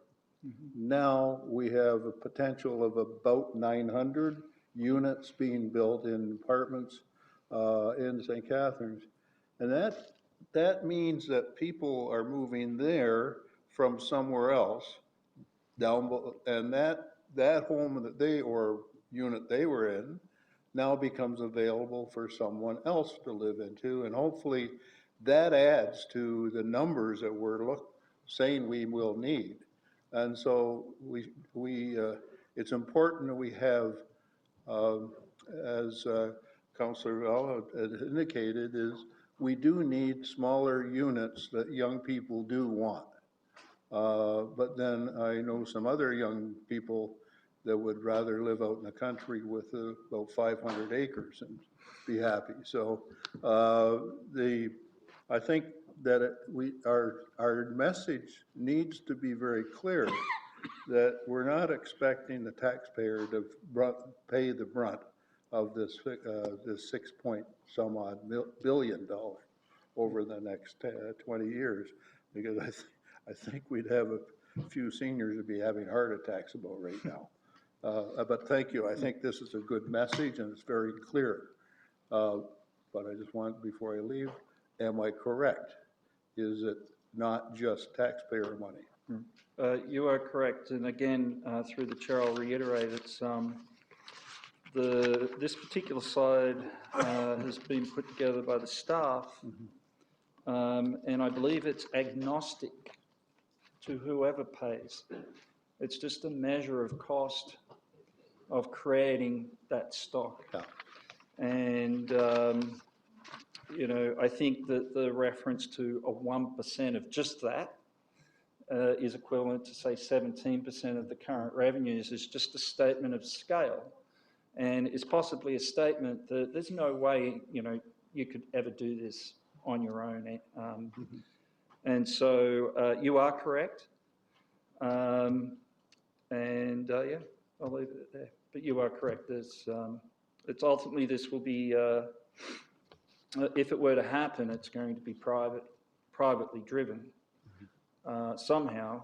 And then part of the challenge is how do you attract those private interests into the region to actually construct and put their own capital at risk for the benefit of generating dwellings. I do appreciate it. Thank you. Thank you. Thank you, Councillor Rigby. This has been a very interesting and extensive discussion. We appreciate our presenter very much and the excellent questions which are directed to our staff and to our presenters. This is obviously going to be an ongoing circumstance we're facing, and this discussion will continue. And I know there's action being taken by the region now, and we have continued to urge the federal and provincial government to become at least financial partners with us as we tackle this particular challenge that we have. So thank you very much, sir. Thank you, Mr. Chair. Thank you, Council. I note that there are no delegations, so we move to our next item for consideration, which is the grants and incentives review. This is coming about. This has been a matter of discussion on a ad hoc basis, as we know, from time to time. Particularly more recently, when it started out, there were many who said incentives of this kind were required to rejuvenate downtown areas, to reclaim land which was really not land we would have thought that was going to be useful for anything other than industry, for instance, old industrial land, and that has changed. And more recently, people are looking in a different way at it, at some very high-end housing that's being erected in all of our communities for people of great wealth. And there's a wondering coming from our constituents who phone us to say, why are we giving huge concessions in that regard? There are answers to those questions, and we were promised a review, and Reno Mastaki is our Commissioner of Planning and Development Services. Mr. Mastaki, you're going to share the results of the review with us now. Thank you. Thank you, Chair. Before I begin, I just wanted to highlight the fact that we consciously bundled up the presentation on the affordable housing and core housing issue in conjunction with the incentive presentation, because there is a connection there. There is a linkage in terms of how to best use our incentive programs to assist in delivering appropriate housing in appropriate areas. So that was a conscious decision. I hope that that goes noticed. The other thing I wanted to sort of, maybe before I get into my presentation, is the housing issue is multifaceted. Certainly supply is a big variable. Incentives are another variable. Thematically, some of the things that we heard, that Niagara is not an island. I would say, from my vantage point, seeing the region in the capacity that I'm in as the planning commissioner, not one community is an island. So what happens in Fort Erie has an impact on Niagara Falls. And so it's very important to keep that in mind, for example, when you go back to your local communities, that what is the position that people are taking in their own hometown actually has a bearing on what happens in a neighboring community. And so that's an important principle to keep in mind. The other thing that I think is positive is that we've been making very positive strides in terms of expediting development approvals in right areas, working proactively. We're going to be seeing some higher density developments in the region in the right areas. We're certainly not interested in consuming the countryside or natural heritage features, but rather concentrating on core built-up areas, Glendale, the GO Station secondary plan. So I think we've got a good handle on the land use planning side. What we really need to focus on is delivering the supply. So having said that, certainly the incentive review has a bearing on that. So I'll be delivering a presentation. It should be about 10 minutes. And it's related to the report that's included in the agenda package PDS 34, 2019.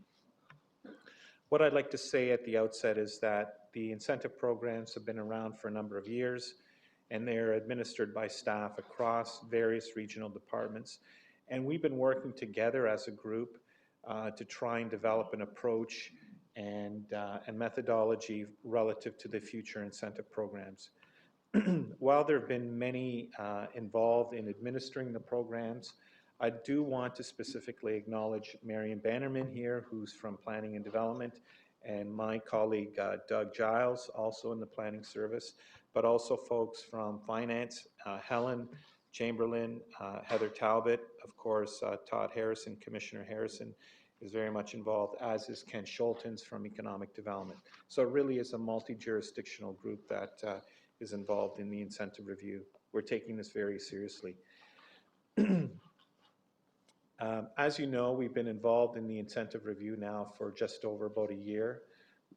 We've done a value for money audit on the various programs that we have, and we're now in a position to bring forward some recommendations for future programs. Some of the things I'm going to say, I'll tell you right now, are not that popular, so, but I think it's a direction that we really need to focus on, given the council strategic plan that you've set out. It really requires a strong focus on very specific solutions relative to the incentive programs.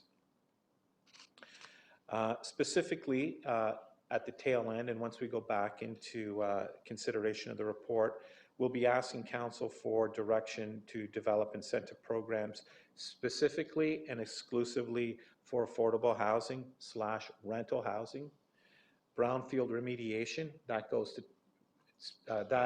to the concept of making the best use of the urban lands that we have. Employment growth in key sectors and quality of life public realm.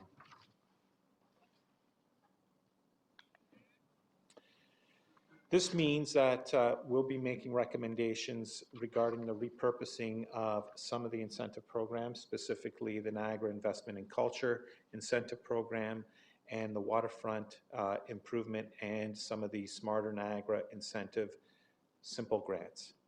This also means that council ought to not partner with any new CIPs that may be under consideration at the local level at this point in time until council decides on what the future programs looks like. By way of background, the region currently administers 19 grant and incentive programs, and this really serves quite a sizable and diverse number of stakeholders. Most regional incentives involve matching grants with applicants, the majority of which are the local municipalities. Their legacy in nature, the region's incentive programs began in 2002 when the region's growth rate was essentially zero. We were pretty well flatlined. And the intent was to create a package of incentives to kickstart the economy in terms of growth, as well as to achieve better development results. Back then, the focus was on brownfields, residential intensification and affordable housing, downtown redevelopment, heritage preservation and restoration. We've had success in those areas. And many of the original intentions have been, and programs have been expanded. The fact is that now there's over 70, when you look at regional programs and all the local municipalities, there are in the range of 70 incentive programs across the region, including, and that includes all local municipalities. So over the years, there's been a continual and significant increase in the number of programs, partners, and requests for regional funding. But Niagara has changed. Our growth rate has quadrupled, and we may not need the incentive programs as they were originally conceived back in 2002. And so that's why it's warranted to look at the incentive programs today and realign them to the essential requirements moving forward. What I will say is that the pace of growth that we're seeing is, and I've said this before, it's the new normal. We're now basically almost at our targeted growth rate. A lot of communities are experiencing what they consider a high level of growth. This is basically where we ought to be. It's almost the sweet spot. There's a little bit more in terms of our absorption rate that we should be promoting in terms of reaching the actual provincial targets. And I should remind you, as was mentioned earlier, the provincial targets are minimum targets. So there will be added pressure to the region to continue to build and manage growth appropriately. So what we're experiencing is the new normal. It's not a blip. It's not going to go away. It's something that we have to accept and manage as effectively as possible.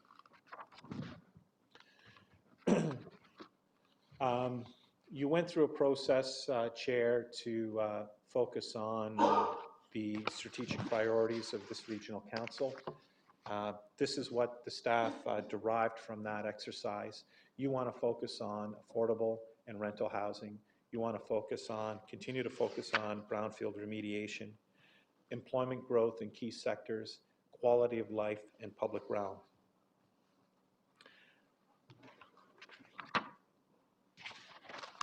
I'm just going to explain this slide a little bit. It's included in the slide deck. Right now, the 2019 grant and incentive budget is just shy of $8 million for several programs and types of grants. Firstly, the development charge rebate, public realm investment and culture programs have base funding which can be committed each year. It's important to note that development charges are governed by the current development charge bylaw, which is set to expire in 2022. There may be changes. There may be a window of opportunity to revisit the development charge bylaw in conjunction with the direction of Bill 108, but that's yet to be seen. So essentially, the development charge incentive programs and grants are locked in until 2022. Tax increment grants are offered through both the Gateway and the Smarter Niagara incentive programs and are generally a 5 to 10 year commitment. This base funding and more is sometimes allocated from assessment growth in future years, is committed to existing projects until the end of the grant period. The last two grant programs do not have funding in 2019, and as I mentioned, those are the Waterfront Investment Program and the Smarter Niagara Simple Grants. I should note, though, that Council did revisit these simple grants earlier this year and did allocate $600,000 in one-time funding from the 2018 corporate surplus.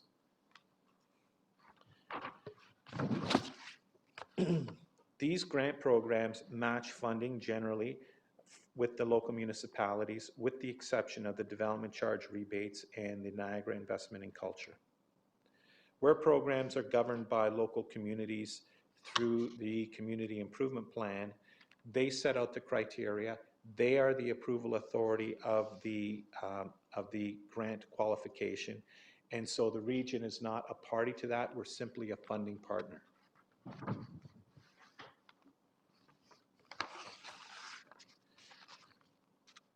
As I mentioned, discretionary programs, some are locked in under the development charge bylaw. This is generally not a best practice. I did mention that the bylaw will expire in 2022. To date, we're expecting that the 2019 development charge rebate budget will be approximately $5.3 million. Historically, our budget allocation has been inadequate to meet the demands of the program. And I have a slide that will illustrate this. The rebates that we provide through the development charge bylaw include transitional adjustments as we phase in the full rate. There are some transitional policies to support hotel development. There are agricultural rebates, brownfield rebates, not-for-profit rebates, smart growth criteria rebates, Board of Education rebates, and Niagara Regional Housing rebates, et cetera. So there's a full range that are included in the development charge bylaw. This is what it looks like visually. So from 2014 to 2020, we have generally exceeded the budgeted amount in terms of the rebates that we're giving back to support development. Not surprisingly, as our pace of development increased, the amount of rebates increased in a corresponding fashion. 2018 was a big year in terms of development, and you can see that we had to make adjustments relative to how we funded and supported those commitments. This is my favorite slide in the slide deck. What it illustrates is the percentage of development charge rebates given the development charge revenue. So essentially, you can see that we're basically giving back through various programs the development charge money that we're collecting. In 2018, it exceeded 25%, approaching 27% of our development charge revenue went back out the door.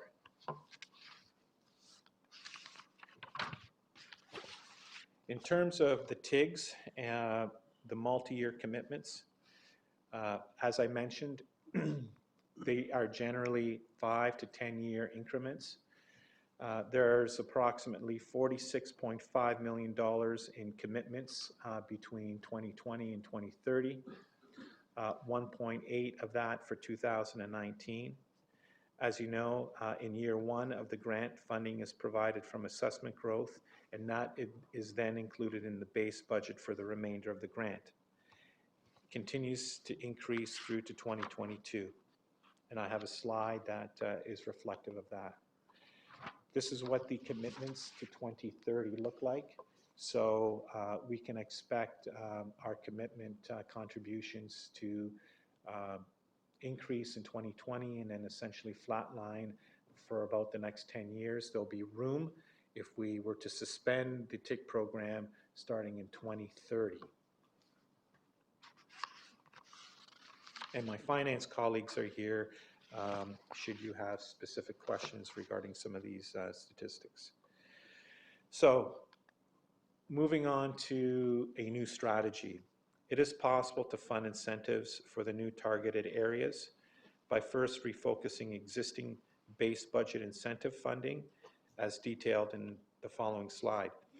The targeted funding could be enhanced through A, repurposing funding for TIG commitments as they expire.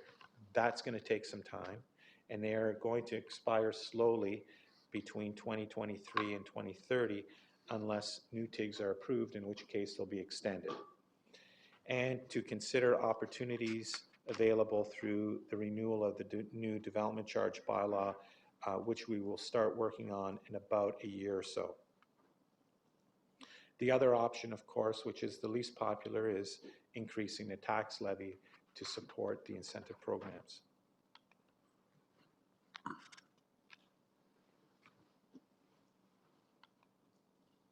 There we go. So just talking about some of our recommendations, getting to the heart of the matter. In terms of base funding, this is what's included in the base budget allocation for 2020. We have base funding available for the public realm program, and as well as other programs that we've committed to through SNP. We have a number of base funding commitments in affordable housing, 1.9 million, brownfield remediation, 1.3 million, and employment, 1.8 million. The total is 2.2. What we're suggesting is, in terms of a future strategy, is to bundle all those together, all of that funding, which, as I mentioned, amounts to almost $8 million, and split it up. We're suggesting 50% to affordable housing, rental housing, 20% to brownfield remediation, 20% to targeted employment attraction, and 20% to, or sorry, 10% to the public realm.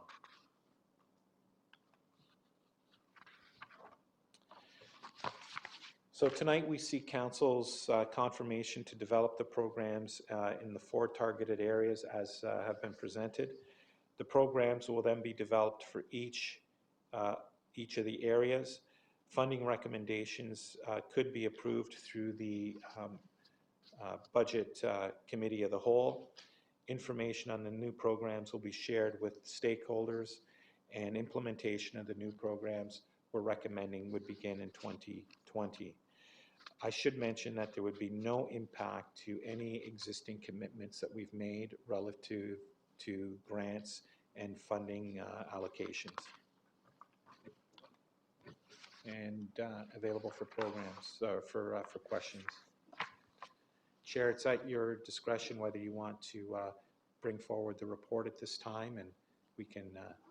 I think we perhaps could have some questions and then bring forward the report. I want to thank you for your initial presentation and how you've explained how things have changed since 2002, when many of these programs were initially established and were certainly needed to spur growth in specific areas, and how they have changed. I mentioned early on there are people who ask us who are elected representatives, why would we be subsidizing buildings that would be built whether we subsidize them or not?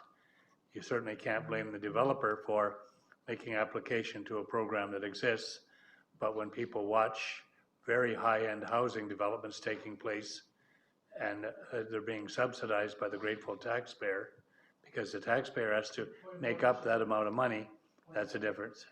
Anyway, I'll open it up to Councillor Rigby. Thank you, Mr. Chair. Just as a mayor in 2002, we were very much involved in the development of the tax incentives that could be done, in particular the tax incremental grants that were brought forward, particularly for brownfield redevelopment. And just looking at the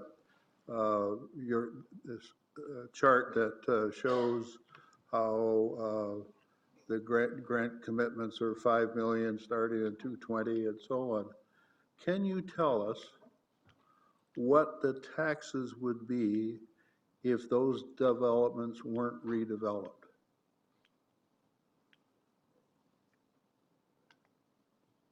This one here? Yes. I'm gonna pass that on to our financial wizard, Helen. Through the chair, this slide provides what is the foregone tax revenue. So while some of those future commitments, we don't know the year of completion. So what we've estimated here is the cost based on the cost of construction when we anticipate to rebate those taxes. But that is the tax revenue that potentially, if they all onboarded in that year, say for example in 2020, potentially $5 million worth of tax revenue would be foregone, because the developments would pay those taxes and we would be granting it back in the form of a tax increment grant. Well, I do appreciate that, but that's not really what I want to know. When this whatever product, property is, has been considered to be put into the tax incremental tax basis, it had a base tax, which was the start, and then we paid the additional each year 10% more, 10%. So initially, what if you got 220, shows 5 million, was the existing property tax at that time when it was put in place, what was it? I think my point is that did create more income tax, or more tax certainly, for the region and for the municipalities as it grew. because you finally got someone to invest, in particular brownfield redevelopment, which was very costly, and which created a growth in the taxes on that property as we go forward. And we don't get to see that. Yeah. I would say, and this is something that I learned through the process, first of all, I get the argument that it's newfound money. I mean, folks consider, yes, it's a development on a site that otherwise would not have occurred. And so even though there's a reduction in the tax, you know, and it's a sliding scale, it's newfound money, so it's all good. There are municipal tax implications in terms of how assessment is determined at the municipal level. Helen and Todd are better equipped to explain that, but we do have to account for that as foregone assessment, and perhaps you can explain that. Well, I appreciate we have to account for it, but I think it will be interesting to see what in fact would be the collection of taxes on those properties that are in that program today. And it's something, I think, I'm not trying to be critical about what you're presenting here, but I think we should know that too, because there is a return. And for those people who are somewhat annoyed with us giving away money, we're actually increasing the income of that property by doing what we're doing. And through you, Chair, I don't think we're being critical of the TIG concept. I think the question is, focus the TIG opportunities to the types of development that are aligned to your strategic priorities. I think that's really the sweet spot that we're after. Yeah, but we still could see that information. Yeah. I'll leave it at that, Mr. Chair, but I think we should be asking for that. Thank you very much, Councillor Rigby. And Councillor Steele. Thank you, Mr. Chair. Rena, you talked about the development charges bylaw for the region that expires in 2022, but and you say it's locked in, so you're saying we can't open that until 2022? No. Is that a rule here, or is that a provincial rule? So it is governed by the Ontario Development Charges Act. Todd, if you want to. Certainly, through you, Chair, to Councillor, we could go back and reopen the development charges bylaw if that was the decision of council. However, there's a certain lead time of which we would need to be able to do the work that's necessary for the backgrounds. If you're going to do a full review, to do the background study, to do the work that's necessary. When you look at the entire time to do that, you're probably talking about a 6-month window. So that's why we're saying there's also significant changes, as we know, all the municipalities are dealing with Bill 108, and we're suggesting that, you know, let's let that process complete itself. And if that is probably looking 4 to 6 months, there's really not an opportunity for, because we will be starting soon, well, you know, sometime in 2020 and preparing for going out, whether, you know, we'd have to do an RFP for the consultant that we would use, that whole process. So that's the reason why we're saying that there's not a lot of room to change the bylaw that exists right now. Also, Chair, I should note that there are projects in the pipeline that are relying on the existing development charge, you know, rebate regime, and certainly if we tried to open that up, they would have a right to appeal, and it probably, frankly, is not worth it to open up that door ahead of time. So, I mean, we're going through this in Port Colborne right now, where ours is expiring, and we're looking at changes and things like that. So we just had our consultant give us his report a couple of Mondays ago. But within the development charges, as opposed to opening up the whole thing and going through a whole raft of consultant coming in and coming back here to give us his findings, can you actually go in and I'll use this as an example, because Port Colborne right now, we have a 0 fee if you build a single, I'll say a single family home. it does apply to other developments too, but I'll use single-family homes. During the time I think it's a 5-year plan, so ours at the region is 2022. Can you go in during that time and say, okay, no longer are we going to say single-family homes are zero, we're going to bump it to 25% of what we feel the charge should be. So if normally it's $1,000, you charge 25% of that. Can you go in and change some of those figures during that term of the development charges bylaw? No. Or do you actually have to do the whole thing? Through you, Chair, the bylaw if you were going to make a change of one component of it, one structure, one fee, you would have to do an entire review of the entire bylaw, because everything is, from the background study to the projects that you're identifying. Again, I would assume that you would want to upgrade the projects that are identified, because the projects that were identified in the background study, the capital, because remember, the whole purpose of development charges is to fund your growth projects in development. So in the 2 to 3 years that this bylaw has been in place and the background study data, you would want to upgrade that. So because then the revenues that you're charging, or the fees that you're charging for different types of development, would be tied to the assumptions you're making within that bylaw. So it would be it wouldn't be something that we would suggest that we would do. Okay. Chair, maybe I can help out. What some municipalities do is they establish the charge. In your case, it would be for the single-family home, and then you have a separate grant-back program. So the individual would pay for the development charge, or there would be some sort of process, and then the equivalent amount of the charge would be granted back. And that would be a more discretionary way of handling that issue.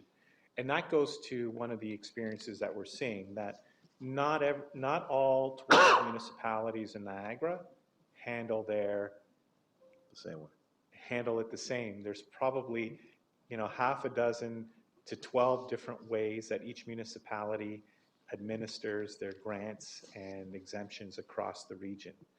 The way the region does it is, for example, there's a development charge exemption. Well, the charge is actually in the development charge bylaw. It just happens that we have a grant program that offsets that. Yeah, so, because an interesting question came out in our meeting in Port Colborne from one of our councillors, was the fact that he asked our consultant if you could actually put in, and what he called it was the infilling. So where you look at a street that everything's already there and you've got 5 vacant lots and people are just hanging on to them, where you want to encourage people to develop to get rid of infill lots, can you separate that out under your DCs? And he said, yes, we can. So it's something that we're going to bring forward in Port Colborne, because he really wants to separate it from something that has, attractive land that you can put 200 homes on, where that charge will be way different than an infill lot, because infill lots really cost you nothing, because everything's already there. Where the new subdivision, the city's now taking over the sewer, the water, the streets, the curbs, the sidewalks, the boulevards, and whatever else is there as the future, once it's handed over to you. So there is a cost to that. But the infill lots basically don't cost you, very little, if anything. So, I mean, because the first presentation I know yours, these things are very intriguing to me, because I think we've really got to hone in on how we can make sure that what we want to come out of Niagara in the next 20 to 40 years, that we're going after the right developers to develop the right properties in the right areas within Niagara. And it was said, we don't want these, 2,500 square foot houses on what they call large 40-foot lots. Well, 40-foot lot's a 40-foot lot. I don't know how anything could be larger than a 40-foot lot. I always like those signs. It's a large 40-foot lot. Well, it's 40 feet. But every town's going to be a little different, or every city's going to be a little different. Like Port Colborne right now, we're talking about tiny houses, and Councillor Rigby brought it up earlier. So we've got seniors in Port Colborne that, and I always use the example of Kent Street, Port Colborne. Everybody knows Kent Street. You drive down Kent Street, the majority of homes were built in the teens, the 20s, the 30s. They're all 2 stories. They're all probably around 1,800, 2,000 square feet. They've got a nice sized yard. They've got a detached garage. But for somebody to sell that and go buy a 1,800 square foot or 1,200 square foot bungalow that's being built in a new subdivision is more money for the downsize, yet they still want to live in a house, they still want a yard, they still want the front garden and the back garden, and they want a nice deck so when they have their friends over, they want to entertain. They don't want to go into apartments. So we're really going to try to tackle that. But I think as a region, we have to talk to our individual municipalities to see exactly what our plans are moving forward and where we see it. And to be quite honest, I think Port Colborne right now and what I'm hearing today will mirror what's going on in the region. Like, obviously, we want to see the brownfield development, and I think Mayor Campion's not here tonight, but if you look at Welland and all the talk where they're talking about the old John Deere property, brownfield, redeveloping into housing.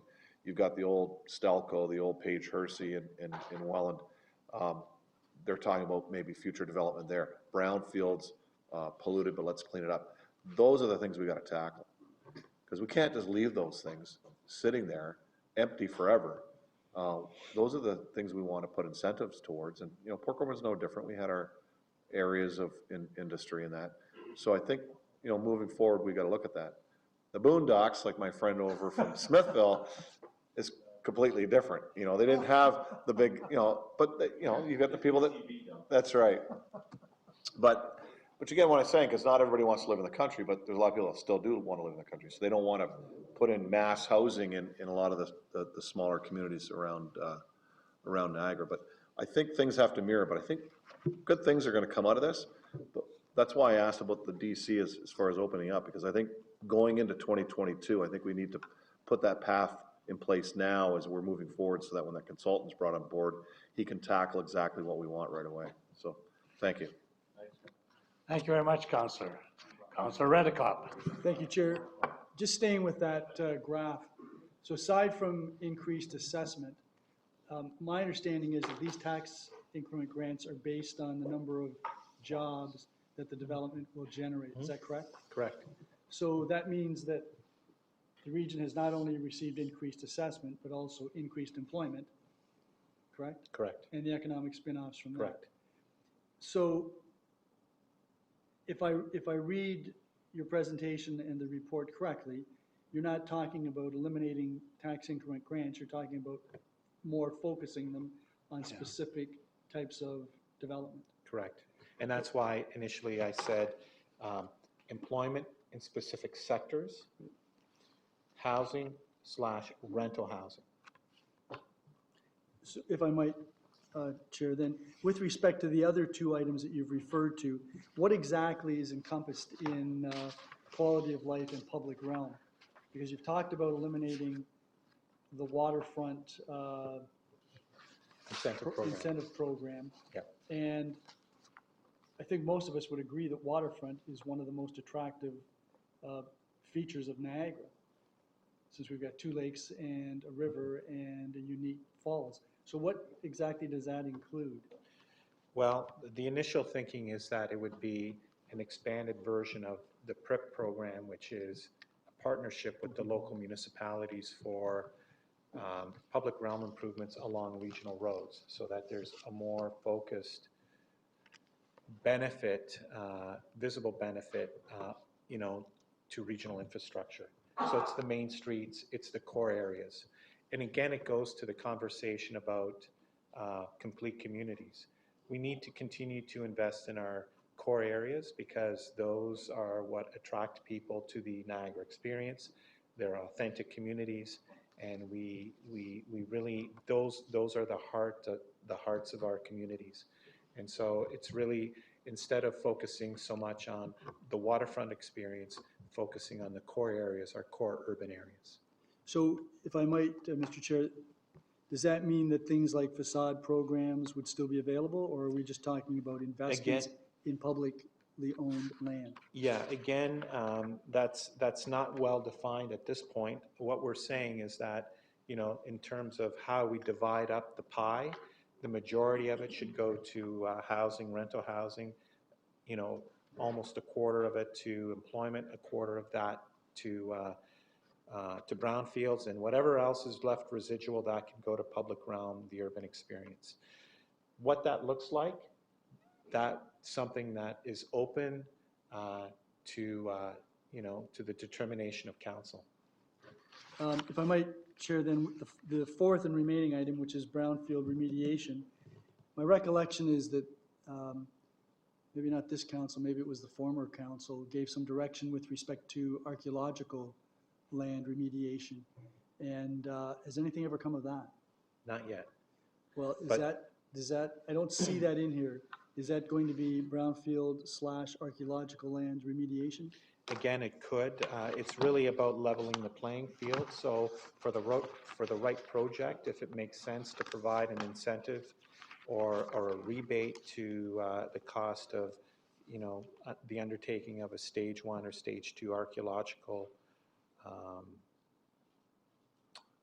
remediation, then that could be funded. Again, we're not looking at the specifics right now. We're just trying to establish the general buckets. Where do you want to put your money? And then we'll come forward with very specific programs to target very specific development. So if I might, Chair, there's a reference in the report that accompanies your presentation about a working group. And that working group is made up of regional staff members? Yes, internally so far. And how long has that working group been at work? I would say the better part of a year, just shy of a year. And so the report indicates that they were tasked with providing recommendations with respect to this. And is that as far as the working group has gotten, the 4 broad categories? Yes. Is there nothing more specific yet? Well, through you, Chair, we were really waiting for the direction that came out of the strategic planning process to better understand what the priorities of the council were.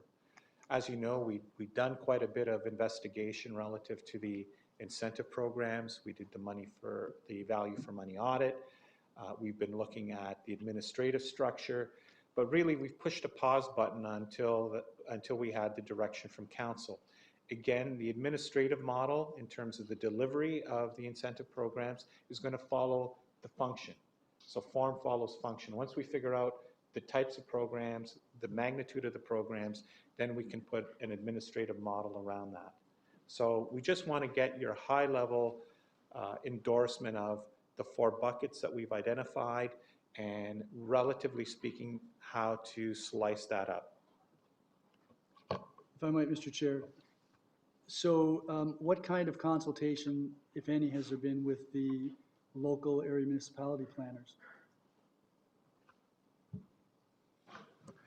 So through you to the mayor, we have a meeting established at the end of the month that will be bringing all of the relevant parties of all the lower tiers, finance, planning, economic development, to the table to discuss this process and any direction that council may make for tonight.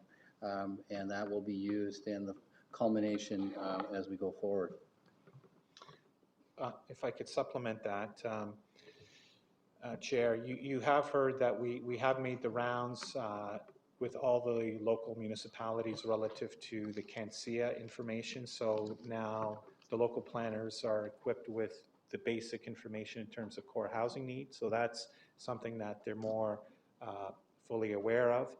The other thing I would note is that across the region, it's not, again, I keep saying this, it's not the same in every community. For example, there's several communities in Niagara that don't partner at all with the regional incentive programs. There are other communities that partner quite heavily with the regional incentive programs. So there's no unanimity. So when we get the groups together, it's not a level playing field in terms of the conversation. So Chair, I've heard it's not a level playing field, or we're going to level the playing field twice. I don't know what that means, but the short answer to my question was no. There hasn't been any consultation with the local municipalities with respect to this, and staff is asking us to approve these recommendations without having even consulted with our planners. Now, just to kind of bring this back to why it's, I think it's significant, you started your presentation by saying no municipality is an island. And in fact, that's true. Because what does happen in Fort Erie may have an impact on Niagara Falls, or what happens in Grimsby may have an impact on what happens in Lincoln or St. Catharines, et cetera. The fact is, we've had some programs that have worked very well in some of the municipalities. I understand that there are issues. I understand that there is an outstanding liability with respect to programs that are out there and have been approved but haven't proceeded with.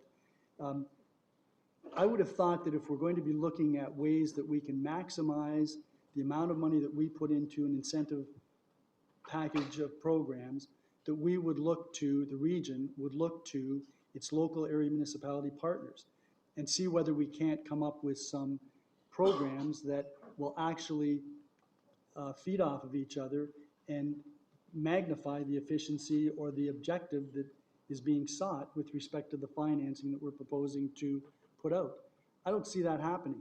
And you know, some of these programs, as I've said before, they generate a 12-to-1 return on investment, and they do create assessment growth.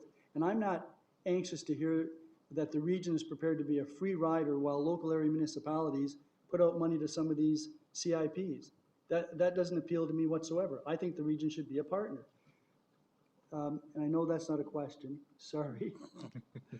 But I'm used to it. just talking about, you know, Bay Beach, the town of Fort Erie paid $2.1 million for the property in 2001. The town of Fort Erie put $2.5 million into that property, along with $850,000 from the region. So there's a 6-to-1 return on investment right there. The question would be, how many regional roads have waterfront in Niagara? I don't know of any. Through you, Chair, I think what I said at the outset was we were waiting to see the direction of the regional council. I get it. Some of the programs historically have provided a fairly significant return on investment, but it seems to me that the focus is now shifted to affordable housing, core housing need, rental housing need. So it's really up to the council to decide where you want to put your money.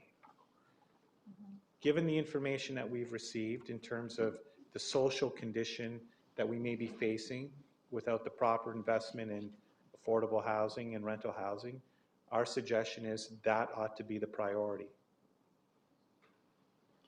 And Chair, I'm interested in supporting this.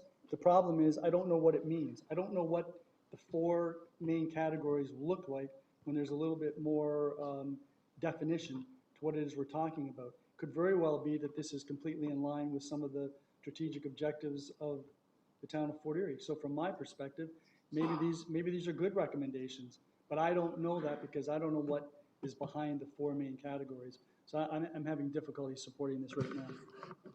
I'm going to ask Commissioner Harrison to add to what Commissioner Mustaki has said. Just to deal with the question of consulting to the local municipalities. This process, this incentive review that was undertaken, as Councillor Mastracci had indicated, was initiated out of a report that was done by the internal control and operational performance group, where they did do a fulsome discussion with the lower tiers. This was brought back last summer to this council, and it was then sent back to staff to kind of go back and work with the results that came out of that. The work, again, as Commissioner had indicated, it was delayed because of the election and because of the strategic priority setting. And so we are now at a position that we felt, and the interim CAO and I and Commissioner Mastracci felt that we wanted to get this in front of council to get your input on how we should proceed.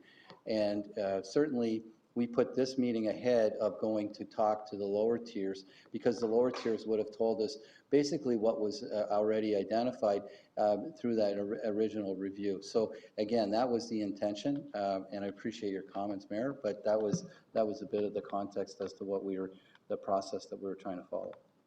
I'm not meaning to be critical, Chair. It's just that if we truly believe that we're all partners in these processes, then the region should take advantage of the local municipalities because there is some actual expertise in some of the municipalities, and we actually do have some good ideas, and it may very well be that there is alignment that can be achieved between the local municipalities and the region with respect to some of these processes. But, you know, you're talking about, and you know, what happened 2 years ago or whatever, it's been 2 years that the staff has been trying to kill the Simple SNP programs. It's $600,000.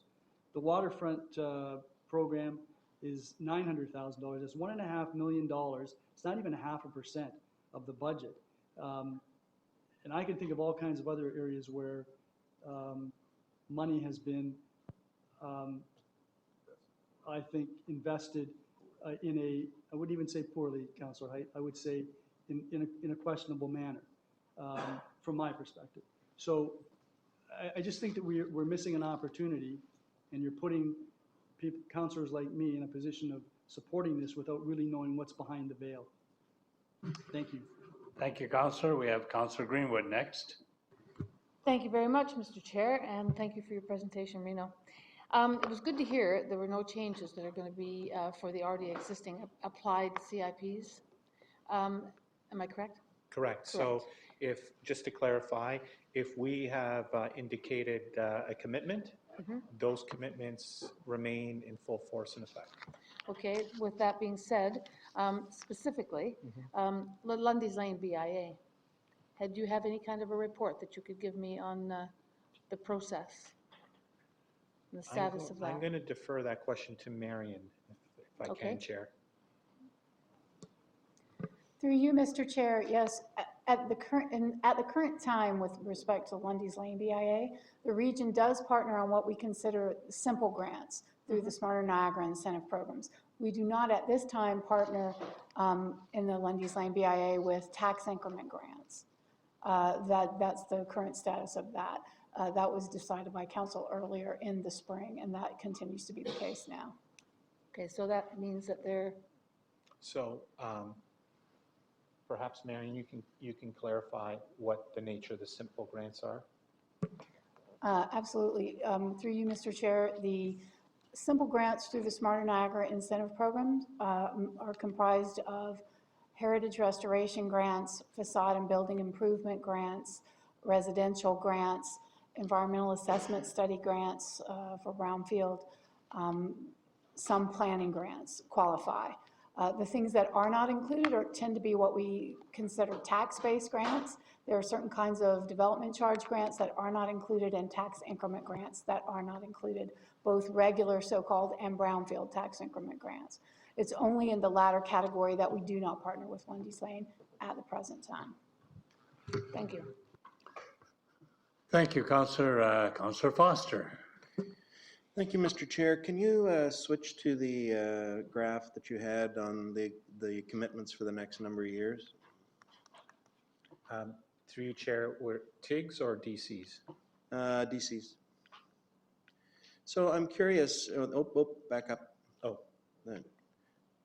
TIGs. Yes, TIGs. There we are. So question for you, you're talking about forecasted commitments, and you're basically telling us that it's going to double next year. So where are you seeing this doubling coming from? Chair, I think Ms. Chamberlain can respond to that. Ms. Chamberlain. Through the chair, do you mean with respect to how we're funding it, or what specific developments? Could I just ask for that clarity? Well, our commitment's here for $2.5 million for this year, and you're basically saying it's $5 million for next year. So where's the difference? Where's that differential coming into play? Yeah, so through the chair, so what happens is as applications are approved at the local level, those applications are provided to us with an estimated date that construction is going to be complete and put on the tax roll. But obviously, data and assessment being put on the tax roll is at the discretion of AMPAC, so and the completion of construction. So we estimate, according to this chart, when we think that construction will be complete, those taxes will be paid, and when we're going to have to start repaying them. But that becomes a moving target, and every year, as the assessment growth is identified to us, we cross-check every development to the tax roll to see when it's being put on the tax roll to figure out when we're going to have to start triggering that grant payment back to the developer. So that's why this graph has a big bump up, because we anticipate that we will pay those out in 2020, but we don't know what the assessment growth will be yet, because that tax roll hasn't been provided for 2020 yet. We know that in December. Okay, I'm not exactly sure that answered my question, but I'm okay with that for the moment. What would you like to know? Which specific projects and the geography? That's what I was thinking. Like basically, is it the massive development that's going on in yada yada town? Is it because of St. Catharines going crazy, spending money and doing stuff like where? I think we can provide some of that response now through Mr. Schultens. Just to provide an example, so you've indicated a jump of 2 million to just under 5 million in 2020. One example would be the GE Brilliant factory, which is now the INEO facility in Welland, is expected to be completed, assessed, and expect payment in 2020, where that project alone is a $1 million commitment as we've estimated it. So that's just one example of where these commitments are. If necessary, we could provide a more fulsome list, I do believe. Okay, that's good, because that kind of helps me in my thinking with this process. And I've been very consistent since we've got to council here in that I believe these programs are good for the communities. I think I can speak for my community. Councillor Redekop has spoken. It's getting late. Speaking for his community. But the reality is that these are programs that have been working in communities. Take a look at your numbers, the commitments that are going on here. I mean, this is a situation where we're basically saying for a fraction of a percent of the regional budget, we are actually encouraging development. We are actually encouraging additional investments within our communities. I have a tough time trying to kill that. I mean, in my opinion, this is the type of thing that we as politicians should be doing, and that's encouraging the private sector to go and do the additional building that we want. I will completely agree with some of the commentary that I heard during the discussions that some areas might not need it. Fair enough. There's other options that I think we as a council can take a look at. For instance, why not limit the amount of money that we're going to be making available each year for this? There's nothing stopping us from doing that. We can work with the municipalities on that. I really worry about throwing the baby out with the bathwater with these things. I think some of these things are actually quite important for our municipalities to continue the solid development and growth that we are currently going through.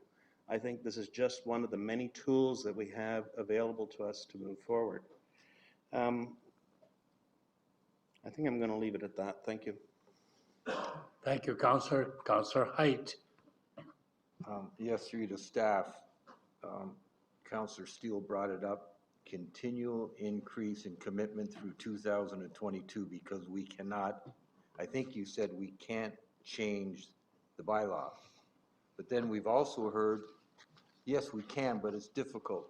Is that the answer, that it's just difficult and that we're waiting for more information before we consider dealing with the bylaw? Through you, Chair, there's, as I said, Bill 108 and the implementation of the changes to the Development Charges Act are a significant variable in our development charge program. I would suggest that we wait to see what those regulations are. They're going to be coming forward in the next 30 to 60 days.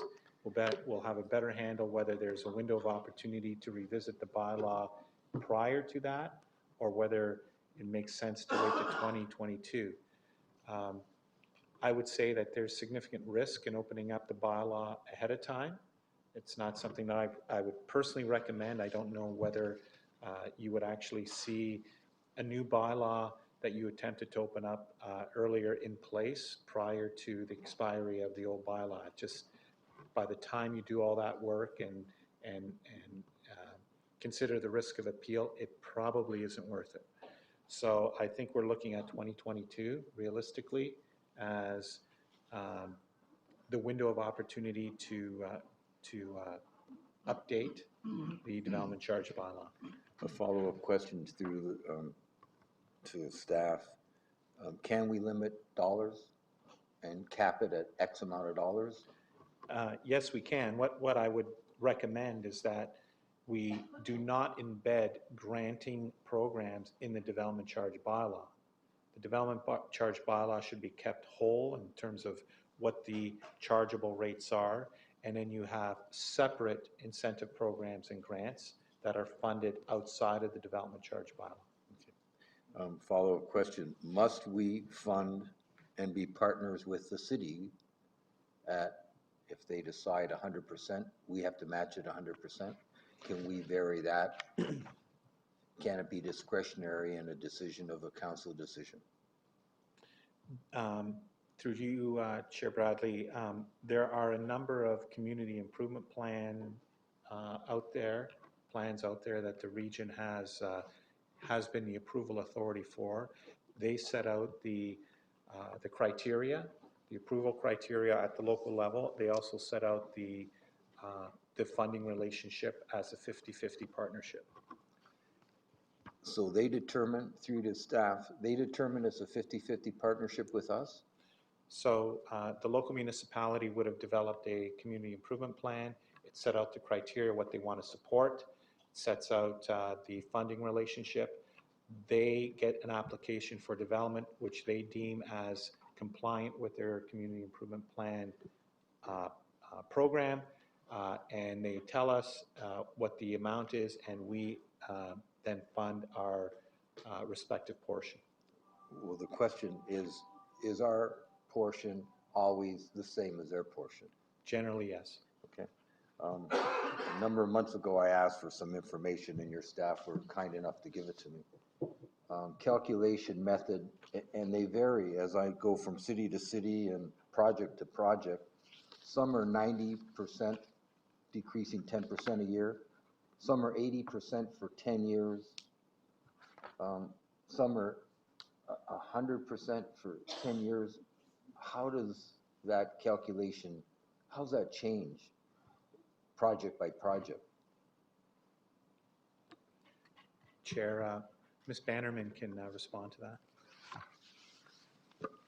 Through you, Mr. Chair, as Mr. Mustachi has suggested, the region's program is currently that we match local programs, and they do set that criteria. Every municipality is different in terms of their methodology of calculation, in terms of the percentages that they allow for different types of projects, and the kinds of examples you just cited are correct. Some are a full 100% for 10 years, others are on a sliding scale. Some have two different percentages depending on the nature of the development. Well, my follow-up then is back to the relationship with the municipalities. If a city feels it's important to their city, town, to have a specific development, and the region feels, we don't feel that that warrants the same level of contribution from the region, from our regional taxes, why can't we vary that? And I'm thinking today, yeah, going forward, not because you're talking 222 to even review a bylaw and have it approved. Can we not make some changes today, next month, 6 months from now? You said there are some that are there's some commitments, but there's others that we haven't committed to. So why can't we put, I think in your report, you're saying, let's not go forward, but you're suggesting that we have commitments to 222 already. So there are, through you, Chair, there are TIG commitments through, as I've identified, to 2022. When it comes to the community improvement plan related grants, they have a basis in bylaws and statutory requirements. We can't pull out of those indiscriminately. So we're locked into supporting those. Now, as I said at the outset, a lot of the CIPs and a lot of the programs are legacy in nature. They were developed at a time when the communities were quite different. The methodology was developed in a slower growth environment where the need was to support additional growth and improve the quality of development. Through the conversations that we've been having with the local planners and the local communities, we now have a better understanding of where the real requirements are for public funding, brownfields, affordable housing, rental housing. So what I would suggest is that over time, we ask the local communities, how are they going to address their core housing needs, for example? And does it make sense for them to revisit their CIPs? So this is a long-term, what we're talking about today is the first step in a very long-term process to revise our incentive programs to meet the long-term needs of Niagara region. We're not going to, it's not a one-day, one-year solution here. A follow-up question. If there's a flaw in the system as far as our bylaw, but as an example, the city of Port Colborne are working on theirs currently, maybe there are other towns and cities in the region who are also working on theirs, and possibly they can, I guess I could use the word clean them up, and I'll explain why I'm using that terminology. And I don't want to single out a developer because, again, the chair is aware of the same issue that I'm aware of, that there is a development, high-end units, over $500,000, and we're offering an incentive to them to build a high-end condominium complex in the city of St. Catharines where we have people, and we've heard the need and how serious it is for the core housing need for individuals who can't afford their current rental, never mind purchasing, and we're helping people who can afford units over $500,000. I have a problem with that. And I made the chair aware of it, and then he became aware of it, and I think he's somewhat disturbed about it as well. So I want to make sure that going forward, and I'm not faulting the developer because those were the plans that were available, those were the incentive, the grants that are available. I want to make sure we don't continue today going forward, and you're now telling me I can't do a thing until 2022 or 2000, and that bothers me. I would say, Chair, each program, each CIP is unique. We'd have to start looking at each one specifically and give the direction to the local community in terms of where we'd like to focus our incentive programs. And frankly, have a tough conversation. That's why I said at the outset, I'm going to be saying things that are not very popular. I get that, but depending on how assertive the region wants to be, we can look at various mechanisms to refocus the funding opportunities. Okay. The last question is regarding the information that I happen to have in front of me, and I apologize, the rest of council, you don't have this. This is something I was looking into. Some of these status suggests it's forecasted. Some are approved and some are commenced. I'm assuming anything that's approved and commenced is a done deal. Forecast, if it's forecasted, are we committed? And in the one I'm looking at, I have no problem with the funding formula for this, and it doesn't matter which one it is, but one of them I'm looking at and saying there's nothing wrong with it, but if it's stated forecasted, is that one of the ones that you're suggesting that's in the hopper, so it's committed? Yes. Yes, Chair. If it's listed as forecast in your sheet there, then it's a work in progress. There's a commitment there. Okay. Thank you. And my last comment, and it leads to what Councillor Rigby brought up as well. And I think Councillor Foster was suggesting that some of these projects that we put money into, we might have only collected $10,000 in taxes on a piece of property. Now it's worth $200,000 in taxes. So we're now showing as if we're missing out on $200,000.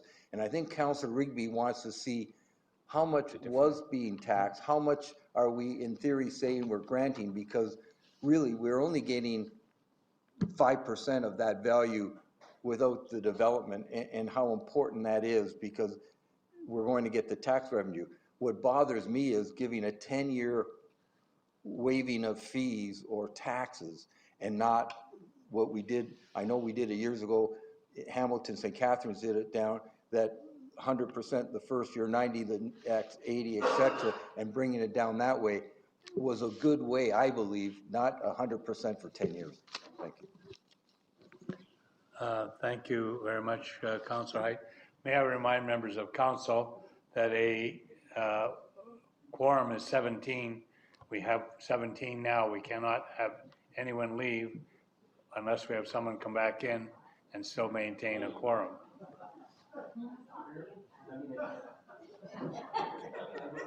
Okay, so if there's anyone in the ante rooms who is able to come back in, that would allow members to leave. Okay. So thank you very much for those who are being patient, shall we say. Councillor Ugolini.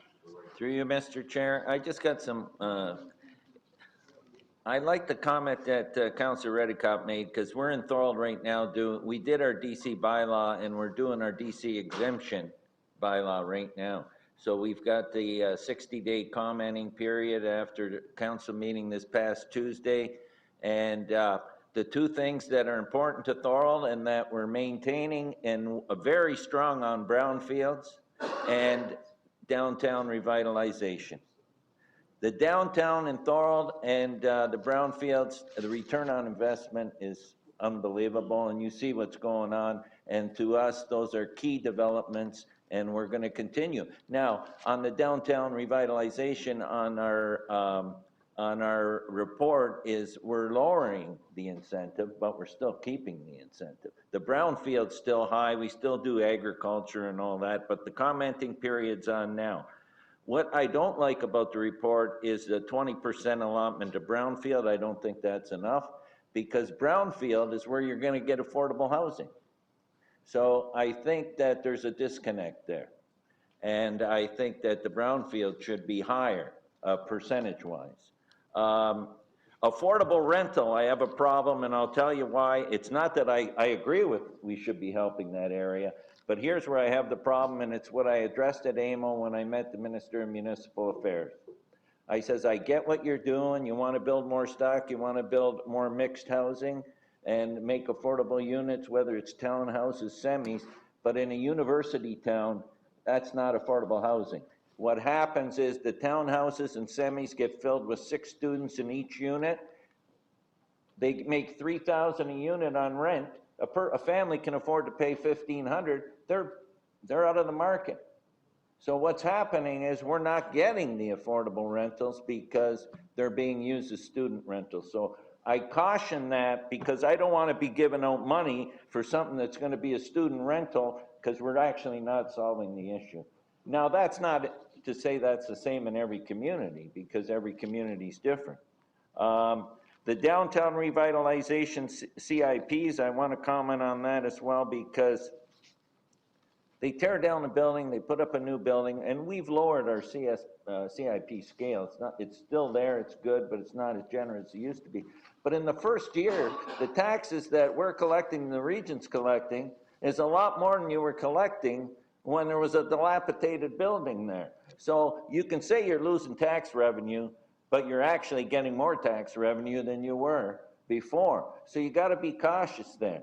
And I think that's, and then eventually you're going to get the full taxes. So I think you really have to look at that and make sure we're not shooting ourselves in the foot. And so I guess I didn't ask a question, but I give you a lot of comments. Always happy to hear from you, Councillor. And Councillor Encina. Thank you, Chair. I'm hoping you're going to be able to straighten me out. Now, the 27% we are giving back becomes a liability to the region, correct? When you say the 27, like in 27% of the development charge that we're giving back is actually money we have to come up with. Right. correct? Yeah, so in order to keep the development charge reserves whole, Yep. so there's an offset, I'll call it an offset from the levy back into the development charge reserve to keep it whole. So we're asking the people of the region to supplement money that we're giving to developers who are mega millionaires, who are developing all these houses, that we're going to supplement them to build whatever they want. Just so pause there. So Yep. the development charge rebates cover a broad range of development, Yep. including employment, including not-for-profits, including institutional. Yep. It's a wide range, full range, as well as transition for some very specific uses. But generally speaking, yeah, it's levy money. At the end of the day, it's levy money. So what I'm having a hard time with is we're asking,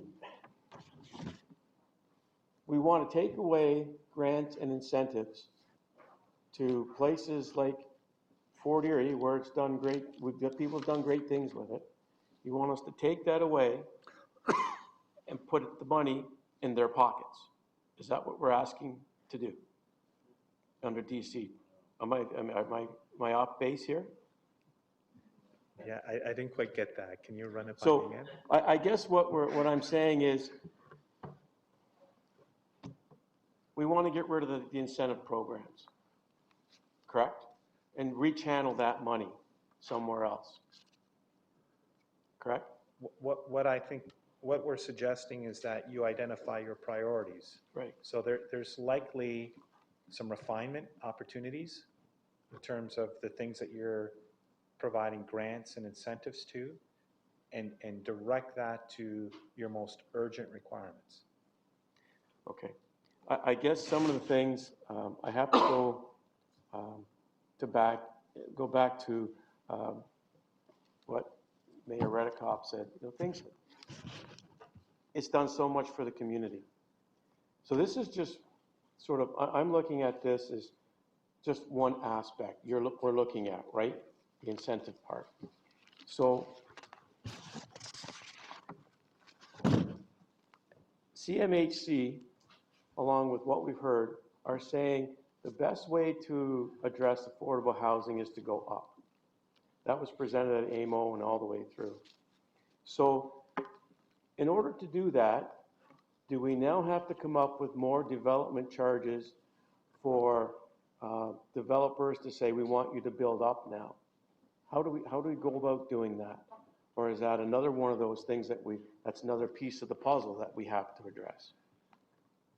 I would say that's, again, it's a comprehensive solution. So as was stated in the first presentation, it's derivative. So you find out where you want to build up. Where does it make sense to put your density in the town of Fort Erie? Sure.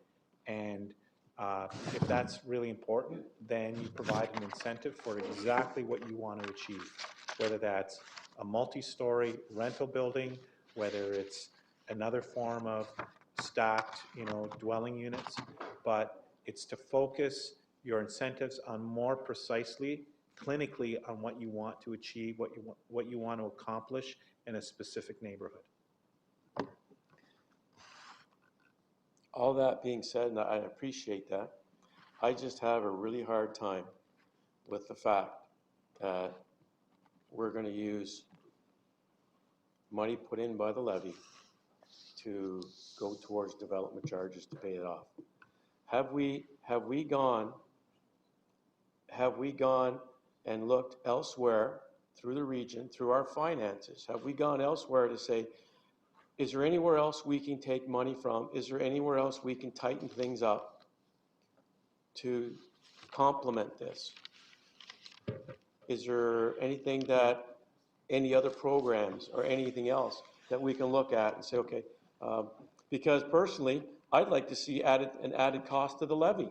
How much money, everybody here says, we've all talked about affordable housing, which is great, but how much are we ready to commit personally on the levy? We've got a request already for, I forget, a certain percent for an airport for next year's budget.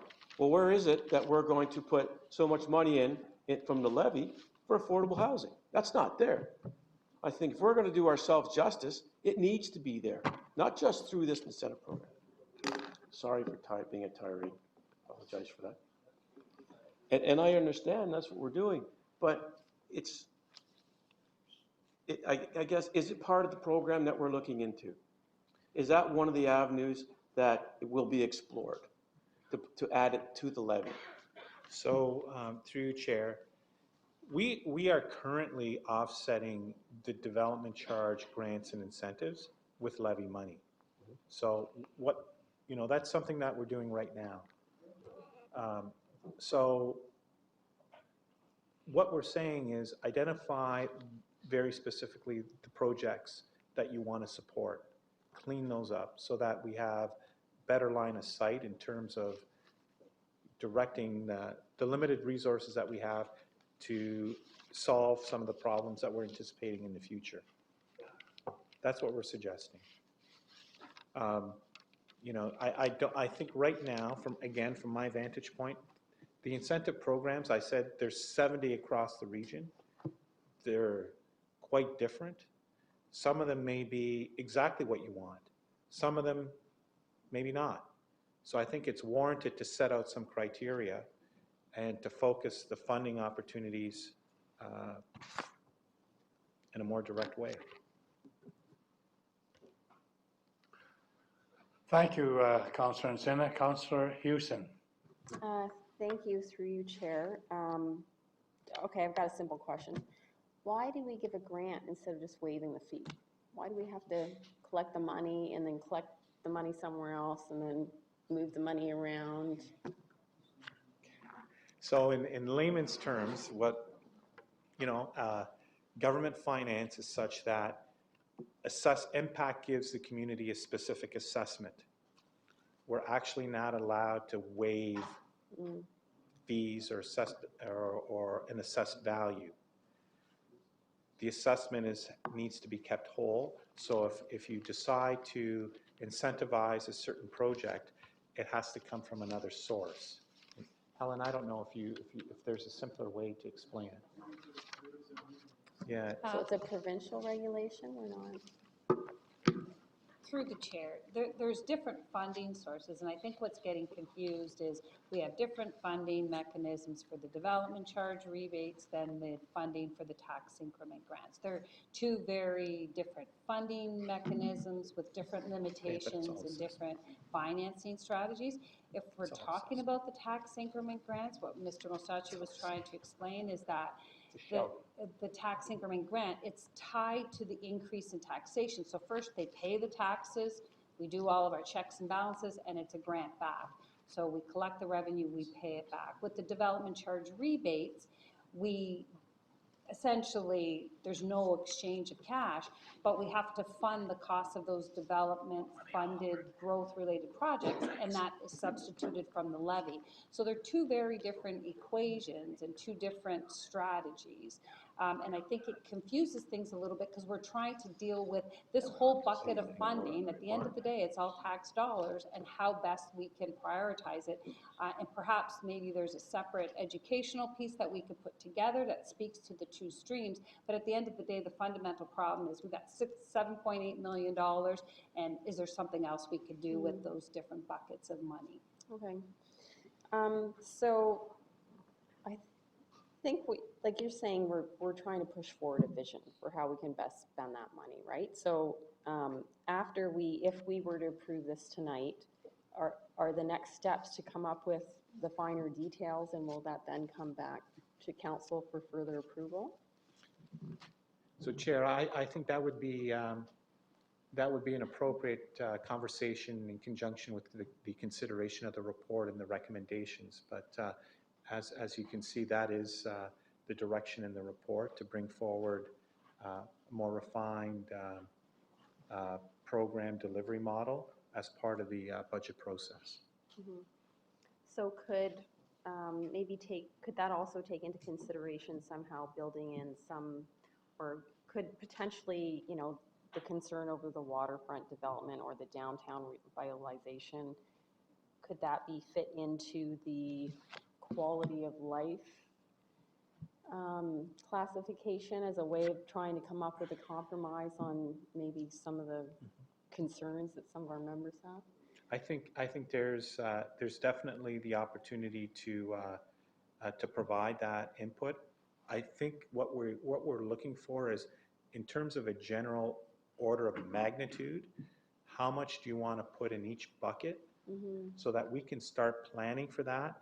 It may not be that we can provide any funding for about 3-4 years, but at least we can start developing the programs that get us there. And how often is this process revisited? So if we decided on the vision tonight, does it get revisited on a certain, every 5 years as you decide to bring it forward? What is the process? Well, so if the incentive programs were not embedded in the development charge bylaw, you would have the opportunity to revisit them and refine them on an annual basis in conjunction with your budget approval process. That's why we're trying to pull them out of the DCs and make them as standalone projects to give the council the ability to respond quickly to changing demands or opportunities. Okay, thank you. Thank you. Going to say that we're going to be looking for a mover and seconder for report PDS 34-2019. But before you leave, Reno, what I heard you say, and correct me if I'm wrong, to the question that was just asked by Councillor Hewson, is if this report is approved this evening, there'll still be another kick at the can because you'll be coming back with, as you say, refinements for final approval. Am I correct or not on that? Well, the intention was to bring forward more detail in conjunction with the budget process at the Committee of the Whole. Perhaps Commissioner Harrison could provide some detail in terms of what that might look like, what the level of information that's required for the budget approval process. Councillor Harrison, sorry, not Councillor Harrison, I've elevated or demoted, whatever way you want to look at it. Commissioner Harrison. Certainly, we're looking for direction from council tonight to be able to develop our budget. I mean, there are a couple of recommendation 2 talks about 2 programs that we're looking to not to invest or not to invest. And so we are looking for your direction to move forward so we can plan the budget, because again, we want to tie our budget process to the priorities of council. So basically, I think that the recommendation and the report are what we're looking for, and we'll be coming back with further details in the budget discussions that we'll be coming forward with. Did you have any final comments, Reno? No. Okay, I'm going to be then looking for a mover and seconder. Councillor Hewson is moving. Councillor Steele is seconding. Any discussion?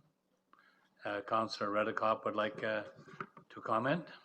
Chair, I'd like to move a few amendments to this. And can I give all 3 of them to you right now? The first one would be that the brownfield remediation should be brownfield/archaeological remediation, because that needs to be dealt with. There are a number of areas in Niagara that have archaeological sites that cannot be developed unless there are assessments and potential remediation. So I believe that that should be included in there, and I would move that it be included. Second of all, I would ask that paragraph 3, guess maybe I should ask a question first. Is anything being processed right now? Are there any applications being processed right now? Commissioner Mistraki. I'm going to defer to Marion Bannerman. Likely there are some applications in process as well as some CIPs that are in the pipeline. Marion can provide some details on that. Through you, Mr. Chair, there are indeed applications being processed now that are currently pending. across in the Smarter Niagara Incentive Program. We have tax increment grant funding requests where they are eligible, and we have quarterly intake of the simple grant requests, as I mentioned earlier. We have, those are the primary ones that we have now. Gateway is a rolling intake program. Ken Schulten is in economic development, can speak to that, but I believe that there are gateway projects pending as well. And development charge projects are also rolling application. Again, my colleagues in finance could speak more directly to that, but we do in all of those programs have pending requests outstanding at this moment. So Chair, I won't move to amend that. I would just ask that that be dealt with separately. But the other amendment would be that paragraph 4 state rather than just advise local municipalities, that it be advise and consult local municipalities, so that at least there's some opportunity for the local area municipalities to speak to the regional staff about what some of these programs might be and how they might align with what we're trying to do in the local municipalities. Doesn't mean that the region has to agree, but I do believe there should be some meaningful consultation.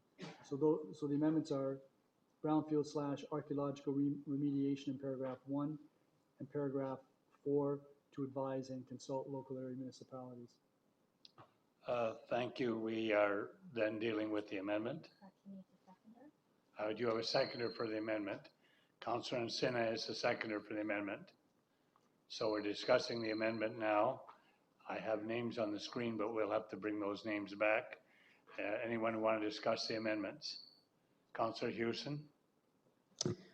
Thank you, through you, Chair. So my question is, how many municipalities are impacted by archaeological assessments?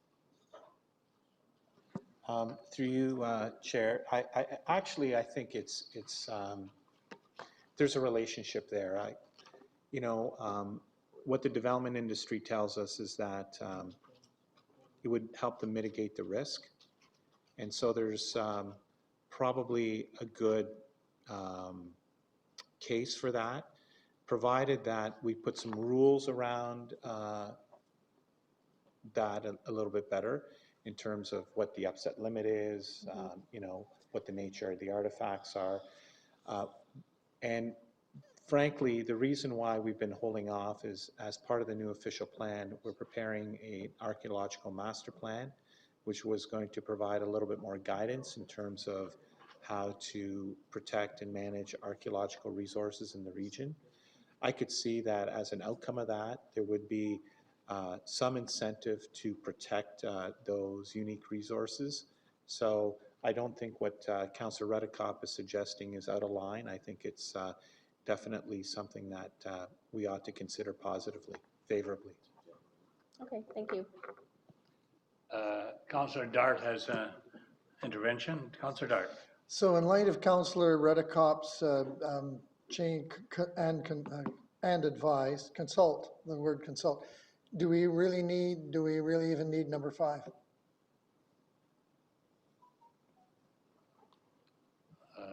I guess we would probably not need number 5 if there is an instruction to consult. But I think that it would be helpful. I mean, I guess you could say it's extraneous, but it would be helpful that this be circulated this report be circulated to area municipalities. He's suggesting they not only have it in their possession, but they be consulted. So I think it's still useful, Councillor Dart, to have it circulated. Your point is a good point, however, but in addition to that, it's not just sending it out and saying, here it is. It's sending it out and saying, we're going to consult as well. So thank you very much, Councillor Dart. I can live with that, thank you. Yeah, makes sense. There were people, okay, we're on the amendment. I'm going to call the amendment at the present time. It's been duly moved and seconded. All in favor of the amendment? It has been carried. Now we'll go back to the motion as amended. And we have Councillor Edgar. Thank you, Chair. Chair, I'm very uncomfortable with removing a program without knowing the effect that that program is going, that the removal of that program or the absence of the said program will have on the Niagara community. Without knowing what the return on investment is, I mean, sure, we have programs where we are contributing money to, I'm speaking, where'd it go? Excuse me, it's gone. Still on? Well, I was reading. Thank you. Apologies for. I was speaking in regards to the to item number 2, and in general, but in the Niagara Investment in Culture in particular. I was wondering, does anyone staff here have any idea of what the ROI has been on the NIC program over the years? Any staff member wish to, Reno, first of all? Yeah. Through you, Chair, we have reported annually on the successful applicants related to NIC. Generally speaking, the reporting has indicated a favorable return on investment because in some cases the NIC funding is partnered with municipal money. In some cases it's partnered with the not-for-profit sector. I would suggest that when the funding is partnered with the not-for-profit sector, the return on investment is likely greater than it is with some of the municipal programs. I think Marion might have some information at her disposal to respond to Councillor Edgar. Thank you. Through you, Mr. Chair, yes, for the Niagara Investment and Culture Program, if you take the average of the ROI since the inception of the program in 2014-15, understanding that for this current year, it would still be estimates because final reporting isn't in, it would average to be approximately 9 to 1. Councillor Edgar. Thank you, Chair, and through you to Ms. Bannerman. Thank you for that. So 9 to 1, and it's a pretty good return on the $300,000 that we invested in the program just last year alone. I just feel that this is rushing into things. People haven't had a chance to really digest this, and I'm not supporting this at all because I want that taken out of there. Niagara Investment and Culture hasn't been investigated. Nobody knows what it does. Nobody here knows what it is. So I'm not. Thank you. Anyways. Thank you, Councillor Height. Yes, through the staff on this recommendation, since we spoke about Bill 108, are we getting more information back? Should that be another amendment of this report that you report back when we know more about 108? Because some of what's in this report could change. We certainly can report back on Bill 108. There is a process right now that the provincial government has engaged a third-party consultant to assist with some of the detailed calculations on the community benefit, and obviously that's one component of what the work that's being done, and then they're also refining the rest of the legislation. We won't know. I think Commissioner Mastracci indicated that it's probably 60 to 90 days, 120 days. We're not really quite sure, but certainly it would be our intention, because this is an important piece of legislation that may change the landscape with regards to development charges for not only the region, but also many of our local municipalities, and we'll be providing back the information on a timely basis. So I don't need an amendment? No. Thank you. Councillor Dart's on the screen again. Dart, is it new, George?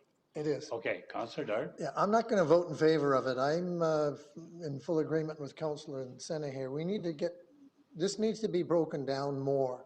There's, I agree, we want to work on affordable housing, that kind of thing, but there's some of these projects, they can afford to go with no incentive whatsoever. So I'm not going to vote in favor of it. Councillor Rigby. Well, thank you, Mr. Chair. And I certainly not quite certain what we mean by repurpose Niagara Investment and Culture. Because if I understand what it's saying is that be in incentive program categories, which when I read the categories, there is very little to do with the cultural aspect of our community of Niagara.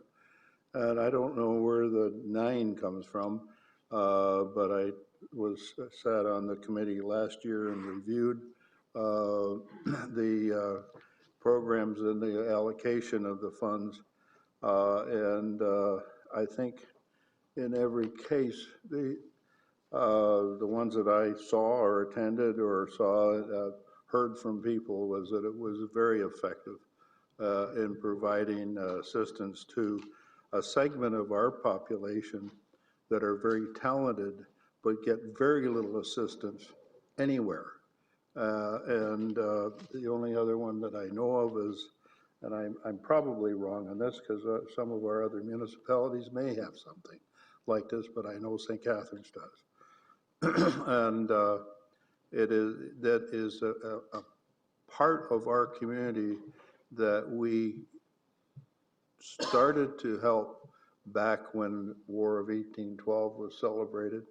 And we were looking at ways to celebrate our differences and our opinions, and culture was certainly a very important part of that. So on that basis alone, I can't vote in favor of any of this, and therefore I think we need to have, as suggested by others, that we need to wait and get a little more information before we make this kind of commitment right away.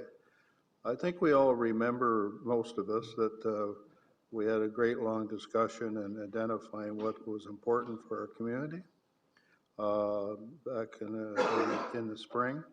I was on a Saturday, and it was quite a interesting project that we went through and did. So I think there's some more work to be done here, and so I won't vote for this at this point.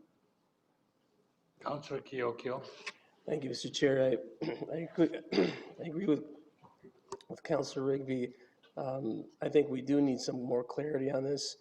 My concern is that one of them is the waterfront improvement program, which, you know, being from the city of Welland, we have the canal that goes right through the heart of our community that we've been trying to redevelop for the last few years, and to take that away from us, or that's my understanding, unless that's changed. And he states that it could be under the quality of life.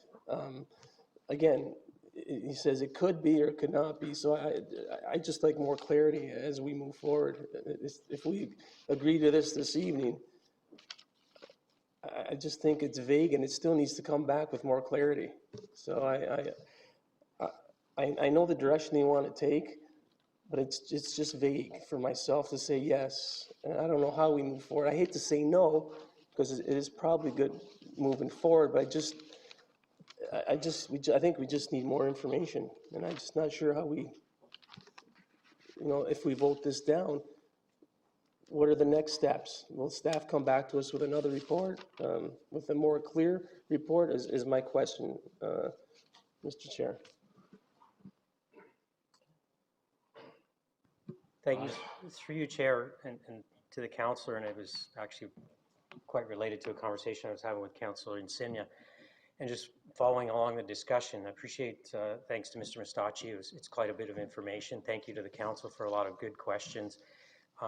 But I think, and I could be wrong, that I've heard some misinterpretation of some of it, and I just wanted to provide a few points of clarity, and it speaks to sort of the angst that Councillor Kiokio just expressed. And I believe I heard a councillor say that, or thought that we'd be scrapping the tax incentive program. Absolutely not. These are programs that we have. What we are looking to do when you look at the 4 buckets is focus our efforts more discreetly on the areas that have come out as priorities in the council strategic plan. I think Mr. Mustacci said it a few times. We fully support continuing with tax incentive grants as well as development charge grant programs, but only in a fashion that is targeted at affordable rental housing, brownfield and archaeological remediation, employment growth in key sectors, as opposed to the example that Councillor Height described, where in some people's opinion, we're giving incentives to a development that would have happened even if they didn't get the incentives. So I hope that the council got that basic understanding. It's not we're eliminating. Yes, we are suggesting deferral of a couple specific programs, but there's things that are really working. I heard some passionate discussion of Councillor Galini and others about the tax increment and redevelopment of brownfields and redevelopment of downtowns. We're still supportive of that and plan to bring back recommendations to council that are supportive of that, but in a more focused fashion that is in alignment with council's priorities, where they want to make investments with a finite pot of money.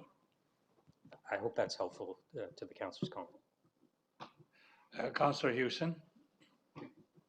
Thank you. Can you tell me what the value of the Niagara Investment and Culture funding is? 300,000. 300,000. I think we talked about this quite a bit at budget time, right?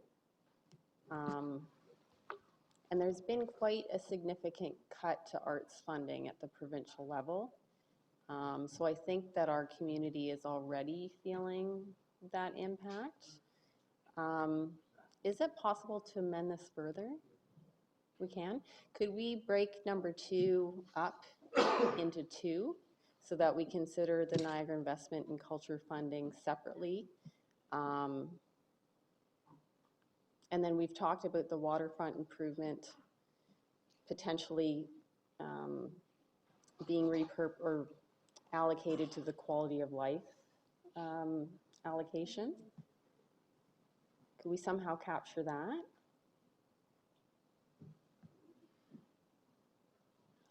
Chair, if I could provide some insight. You know, I agree that the Niagara Investment in Culture is a unique program that a lot of folks benefit. So again, that's discretionary up to the council. The waterfront improvement program, that was not funded this year. If you recall, when it came up for discussion during the budget process last year, I indicated that that resource could come back to specifically target affordable housing. That was my initial intent at that time, and I still maintain that view. So that 900,000, if you, it may reemerge.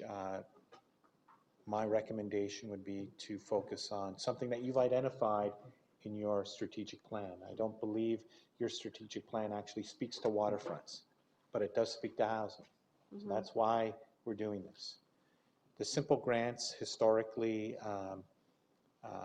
has, you know, they've been favorably considered by council.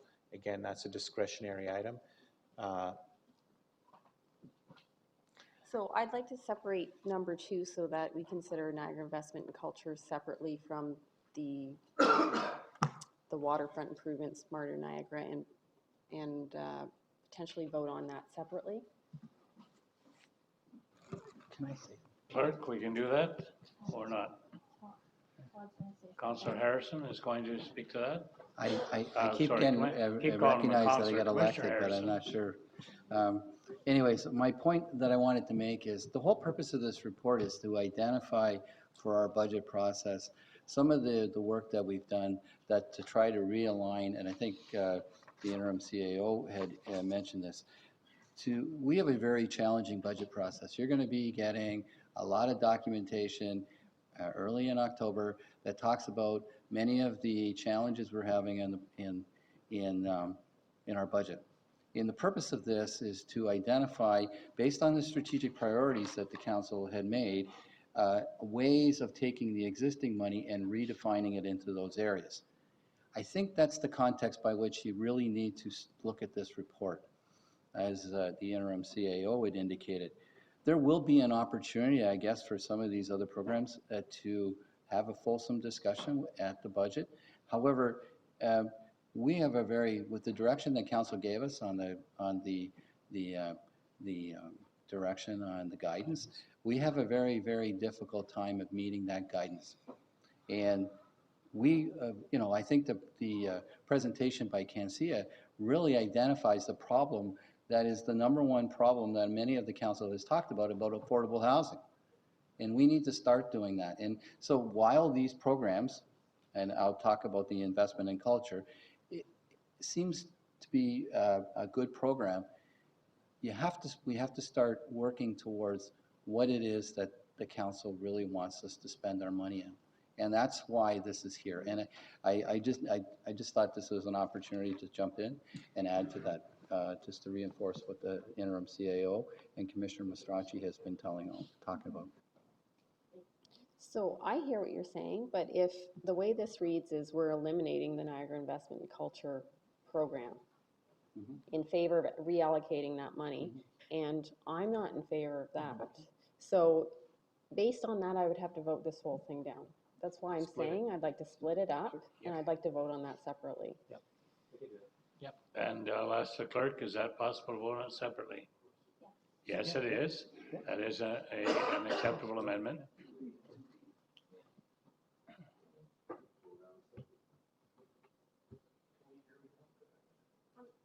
Sorry, point of order. Okay. Isn't that first an amendment to split it up?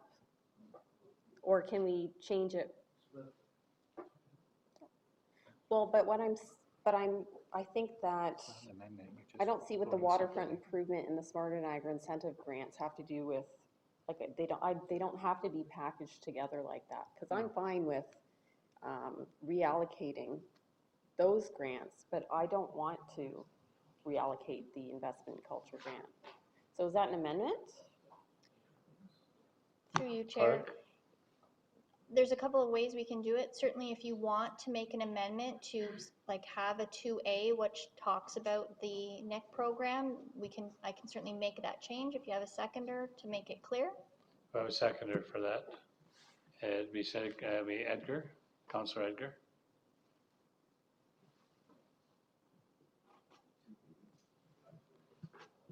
Now, I guess that means does anybody want to speak to the amendment? If nobody, okay, an amendment. On a point of order, I don't believe that's an amendment. When we split, why can't that easily be 2A and 2B without even an amendment? It's just voting on part of that number 2 separately, that's all. No amendments needed, I don't think. Clerk? Through you, Chair. You're correct, which is why I said we could do it that way, but it appears Councillor Houston wants it to be very clear that they're 2 separate items. So I'll leave it up to Councillor Houston. Would you like it just to be, as described by Councillor Height, a separation without an amendment? Can we vote on 2A separately from 2B? Yeah. Okay, then that's fine. Thank you, Councillor Height, for that suggestion. There were names still on the screen. Are they disappeared or are they still on? They're still on. Councillor Ugolini? Thank you. My suggestion was going to be, before I talk on item 3, was that the main thing here is we want staff to bring back a report on number 1, the 4 areas that have been deemed to be important. And if staff does that and we approve 1, 4, and 5, 2 and 3, we don't have to approve tonight. 2, you can come back as part of your report and how you recommend that money should be spent. And number 3, I'm totally opposed to canceling CIPs until we have a different plan in place. It's not fair to people that are doing projects out in the community that we go and say, we're suspending everything here tonight. No, we suspend it when you got a new plan to put in front of them. Because the worst thing you can do in the community is to come in and haphazardly cancel something and not have another plan in place so they know where they're heading. So my suggestion is we take 1, 4, and 5. 2 and 3 can be made as part of the final report when it comes back, if that's okay with council. If it's not, then number 3 to me is a real problem. And I want to make sure that nothing's suspended until we have a plan in place moving forward that's going to take place of the plan we have now. So if we can vote, if you want to just move forward on 1, 4, and 5, and 2 and 3 can be part of the report that comes back when you do your research on our 4 key objectives, if that's good with the rest of council. Excuse me, through the chair, for clarification on number 3. The purpose of number 3 isn't to say we're not going to proceed with any CIPs or incentive programs that are currently in place tonight. The purpose of that is to just reinforce, we don't want to bring any new CIPs or incentive programs for approval until we have decided what the suite of programs would look like. And I know, but I disagree with that because people are working on projects now. Until you have when you have a different project in place and a new procedure moving forward, that's when you suspend it. I don't think you suspend it today. I'm just giving you my personal opinion. I don't think that sends the right message out to the development community. Thank you, Councillor. Councillor Furtick. Thanks, Mr. Chair. I agree with all of the above. I think we put it, this is a dilemma that I don't believe should be sitting in front of us tonight. I believe, Mr. Chair, that until we get all of the details in regards to Bill 108 and make sure that it doesn't affect this sort of resolution, I don't think we should be dealing with this tonight. I don't agree with eliminating the waterfront improvement simply because the reason we canned it last time was because we had to decrease the rate that we were going to charge, or the levy. And that's why we got rid of it. And we said we would bring it back this year. I do think that we have municipalities, and I'll say maybe Port Colborne and Fort Erie and maybe some Welland, that may want to make application and use that money. And I think it's a good thing because they need it. I don't agree that we should also eliminate the investment in culture. So I will not be supporting any part of this because I think this resolution is far premature and we don't have all of the information. What is quality of life in public realm? What's the definition of that? I mean, I can think of 1,000 things, but maybe it's not true. What's employment growth in all key sectors? You know, let's get to some facts. So I won't be supporting it. Thank you, Mr. Chair. Bilsma. Thank you very much, Councillor Furtick. Councillor Bilsma. So, and I understand what previous councillors have said, and it kind of started with Councillor Edgar. Councillor Furtick kind of addressed it. But I think that's precisely what staff is trying to address. Pose the question from this perspective. If we as councillors don't understand a program or how it's being administered, why are we continuing it? This is tax dollars. If we don't understand something, it would be in our best interest towards being responsible. We inherited a lot of these programs. They were under a former term of councils. We're all new councillors. If we don't understand things, why are we maintaining them when we could be? I think it's very appropriate to have a review. This one's being headed out by staff. I heard what Commissioner Harrison has said about the fact that we have challenging budget negotiations ahead, and this is going to enable staff to come forward with a budget that we can approve, hand to the taxpayers. So precisely because we don't understand things, I think it's crucial that we do, in that sense, the reorg of all of these incentive programs. And I think just because we don't understand things is no reason for maintaining the status quo. That's precisely why we should review these things and get a better understanding of what our priorities are. We inherited this current regime, and this is not necessarily killing anything, but it is allowing staff to entertain a discussion. So I'm in favor of it because it allows us to get a dialogue started on these things. We're not making any final approvals here. There's going to be a discussion. There's going to be consultation and advice to local area municipalities. I think it provides all the hallmarks of a responsible move forward on all of these programs. And to not understand what these programs are doing right now is no reason to keep them, but it's precisely the reason why we need to review them and possibly terminate them, because if they've lost their sense of our consciousness of what they do for our community, then we're not doing our taxpayers a justice by maintaining them just because we're afraid of who might get angry with us. This is a mature council thing to do, so I'm in favor of it.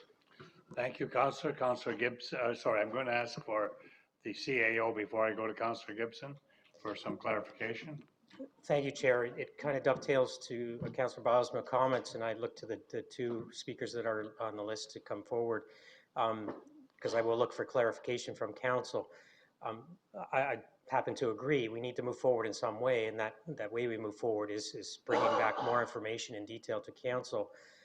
When Councillor Ergelini spoke, he suggested the notion of eliminating or striking from the motion 2 and 3 at this time, with the expectation they would come back with that subsequent report.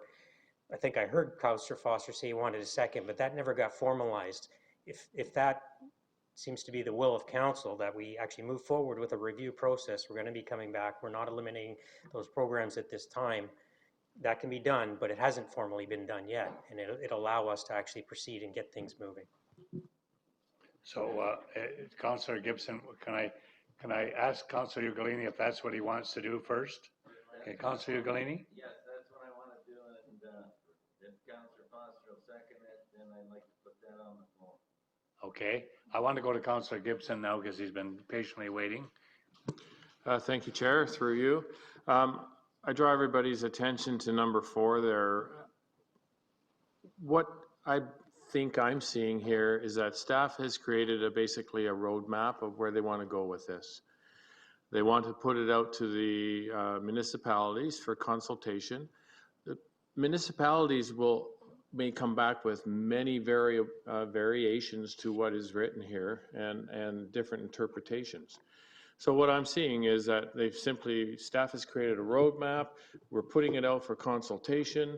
It will come back. There may be dramatic changes. There may be very few changes, but we're not cementing anything here today by voting yes on this. All we're doing is asking it to start the process, send it out to the municipalities, let them have their input, come back, and then we will be having this conversation again someday in the future where we will be ratifying it and putting it into place. But at this point here, I agree on a couple of issues here that other councillors have brought up that I agree with. But at this point here, I don't see anything that's stopping us from moving ahead to the consultation with the municipalities part of it. So for that, I'm going to move it forward.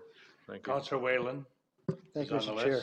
To elaborate on what Councillor Gibson's just finished saying, if we put the dampers on this, clarifies me if I'm wrong, staff, this will hamper budget deliberations also, will it not, if we put a stop to this tonight? So we kind of have to go forward and get these things done because budget deliberations are around the corner. We don't have this in place. We got nothing, we got no template to work with. So I will be supporting this also. Okay, I have Councillor Ugolini is a clarification or something. The motion still reads that we move forward with 1, 4, and 5. I have a seconder. That's the motion on the floor. Am I correct? I'm going to go to the clerk and she's going to tell us. 3 are full, but doesn't mean they're going away. It's their part. They'll come back when they bring us the information on 1, 4, and 5. So we're not throwing them out the door. Clerk? Through you, Chair. Yes, so the motion is to strike out clause 2 and 3. And vote on 1, 4, and 5 as one. You, Councillor Senna? Is that 2 and, on a point of order, is that 2 and 3, are you saying that's an amendment now that we're striking it? Correct.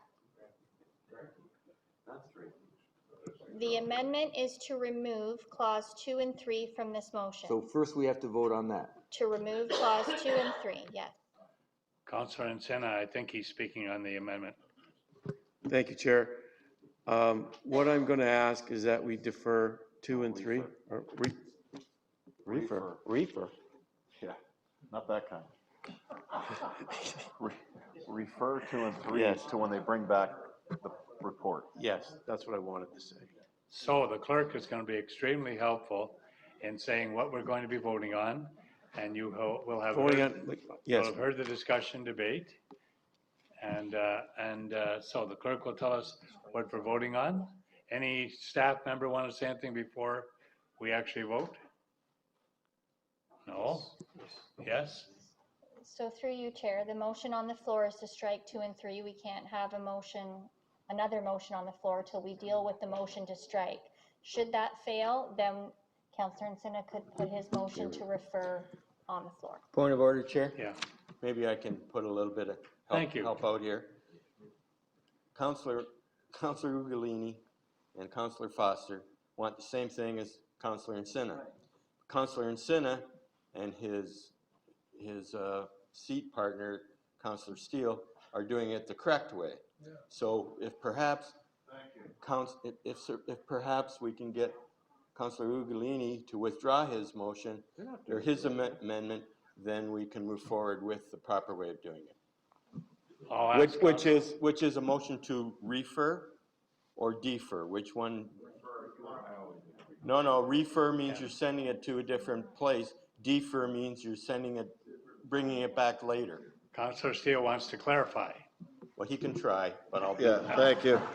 Although my learned friend, which we learned a lot of this in JC's, I think I'm going to one up him on this one, because in reality, what I believe, what everybody's talking about, we move forward with 1, 4, and 5 this evening, but we refer 2 and 3 to the report that's going to staff to come back to us. That's a deferral. No, you're not deferring it. You're referring those two to be part of that until this comes back. You're referring those two to that report so they can actually come back with more information once they've spoken to area municipalities and probably with council members. So you're referring it to that department, which is the same department that's doing this, to come back with a more wholesome report on this whole thing. Deferring is all you're doing is stopping it, and it comes back whenever. You got to put some time. I'd rather see it as part of this whole new report, so I want to refer it to that report, is what I'm saying. So, Councillor Sen, have you completed your remarks? Thank you. I have Councillor Foster. I think Councillor Ugolini was very explicit. He basically said that it's the expectation that those 2 items, 2 and 3, are going to be dealt with within the report.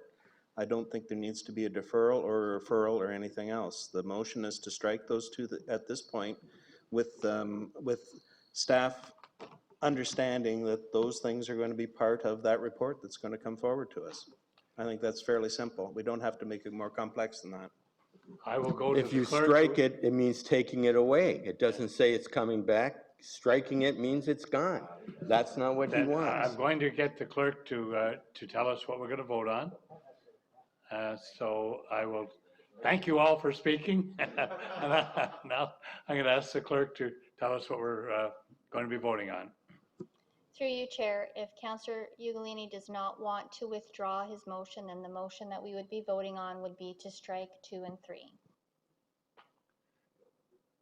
So I have no problem withdrawing my motion as long as we get the right motion here and what everybody wants, and that's that those 2 items will be referred to the new report and we'll deal with them there. And so if you want to say refer, I have no problem with that.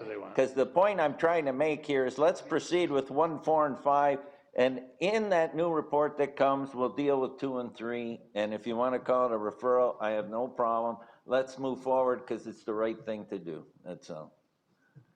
Okay, so I'll withdraw mine and then you can make yours. How's that? There it is. They've done so. They've actually done so, have you not? That's teamwork. They've actually done so. Okay. I'll take that as a friendly and let's move forward. As chair, as a member of council, I would just express the hope that in the interim, we don't have housing for rich people being subsidized by the taxpayers of the Niagara region on the rate. Developments that would be built anyway and are for the richest people in the community. I just hope that doesn't happen anymore. Anyway, other than that, I have no comment. Okay, clerk, tell us what we're voting on, away we go. We are voting through you, Mr. Chair, on referring clauses 2 and 3 to staff for inclusion in their future report. All in favor of the amendment? It has carried.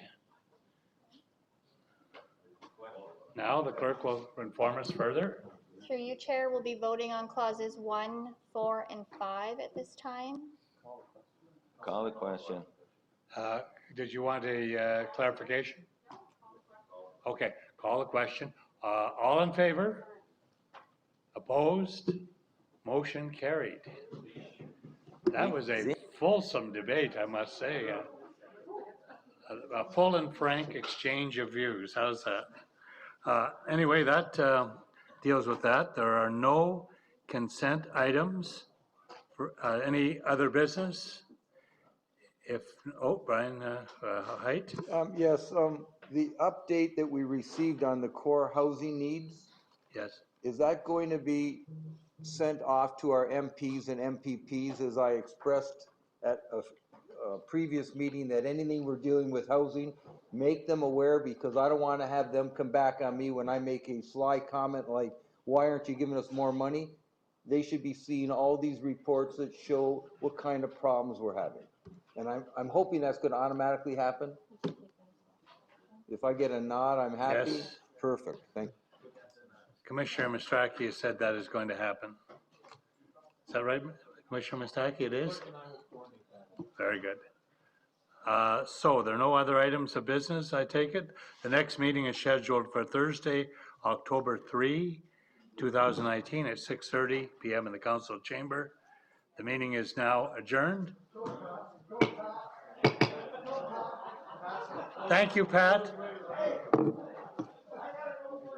Now,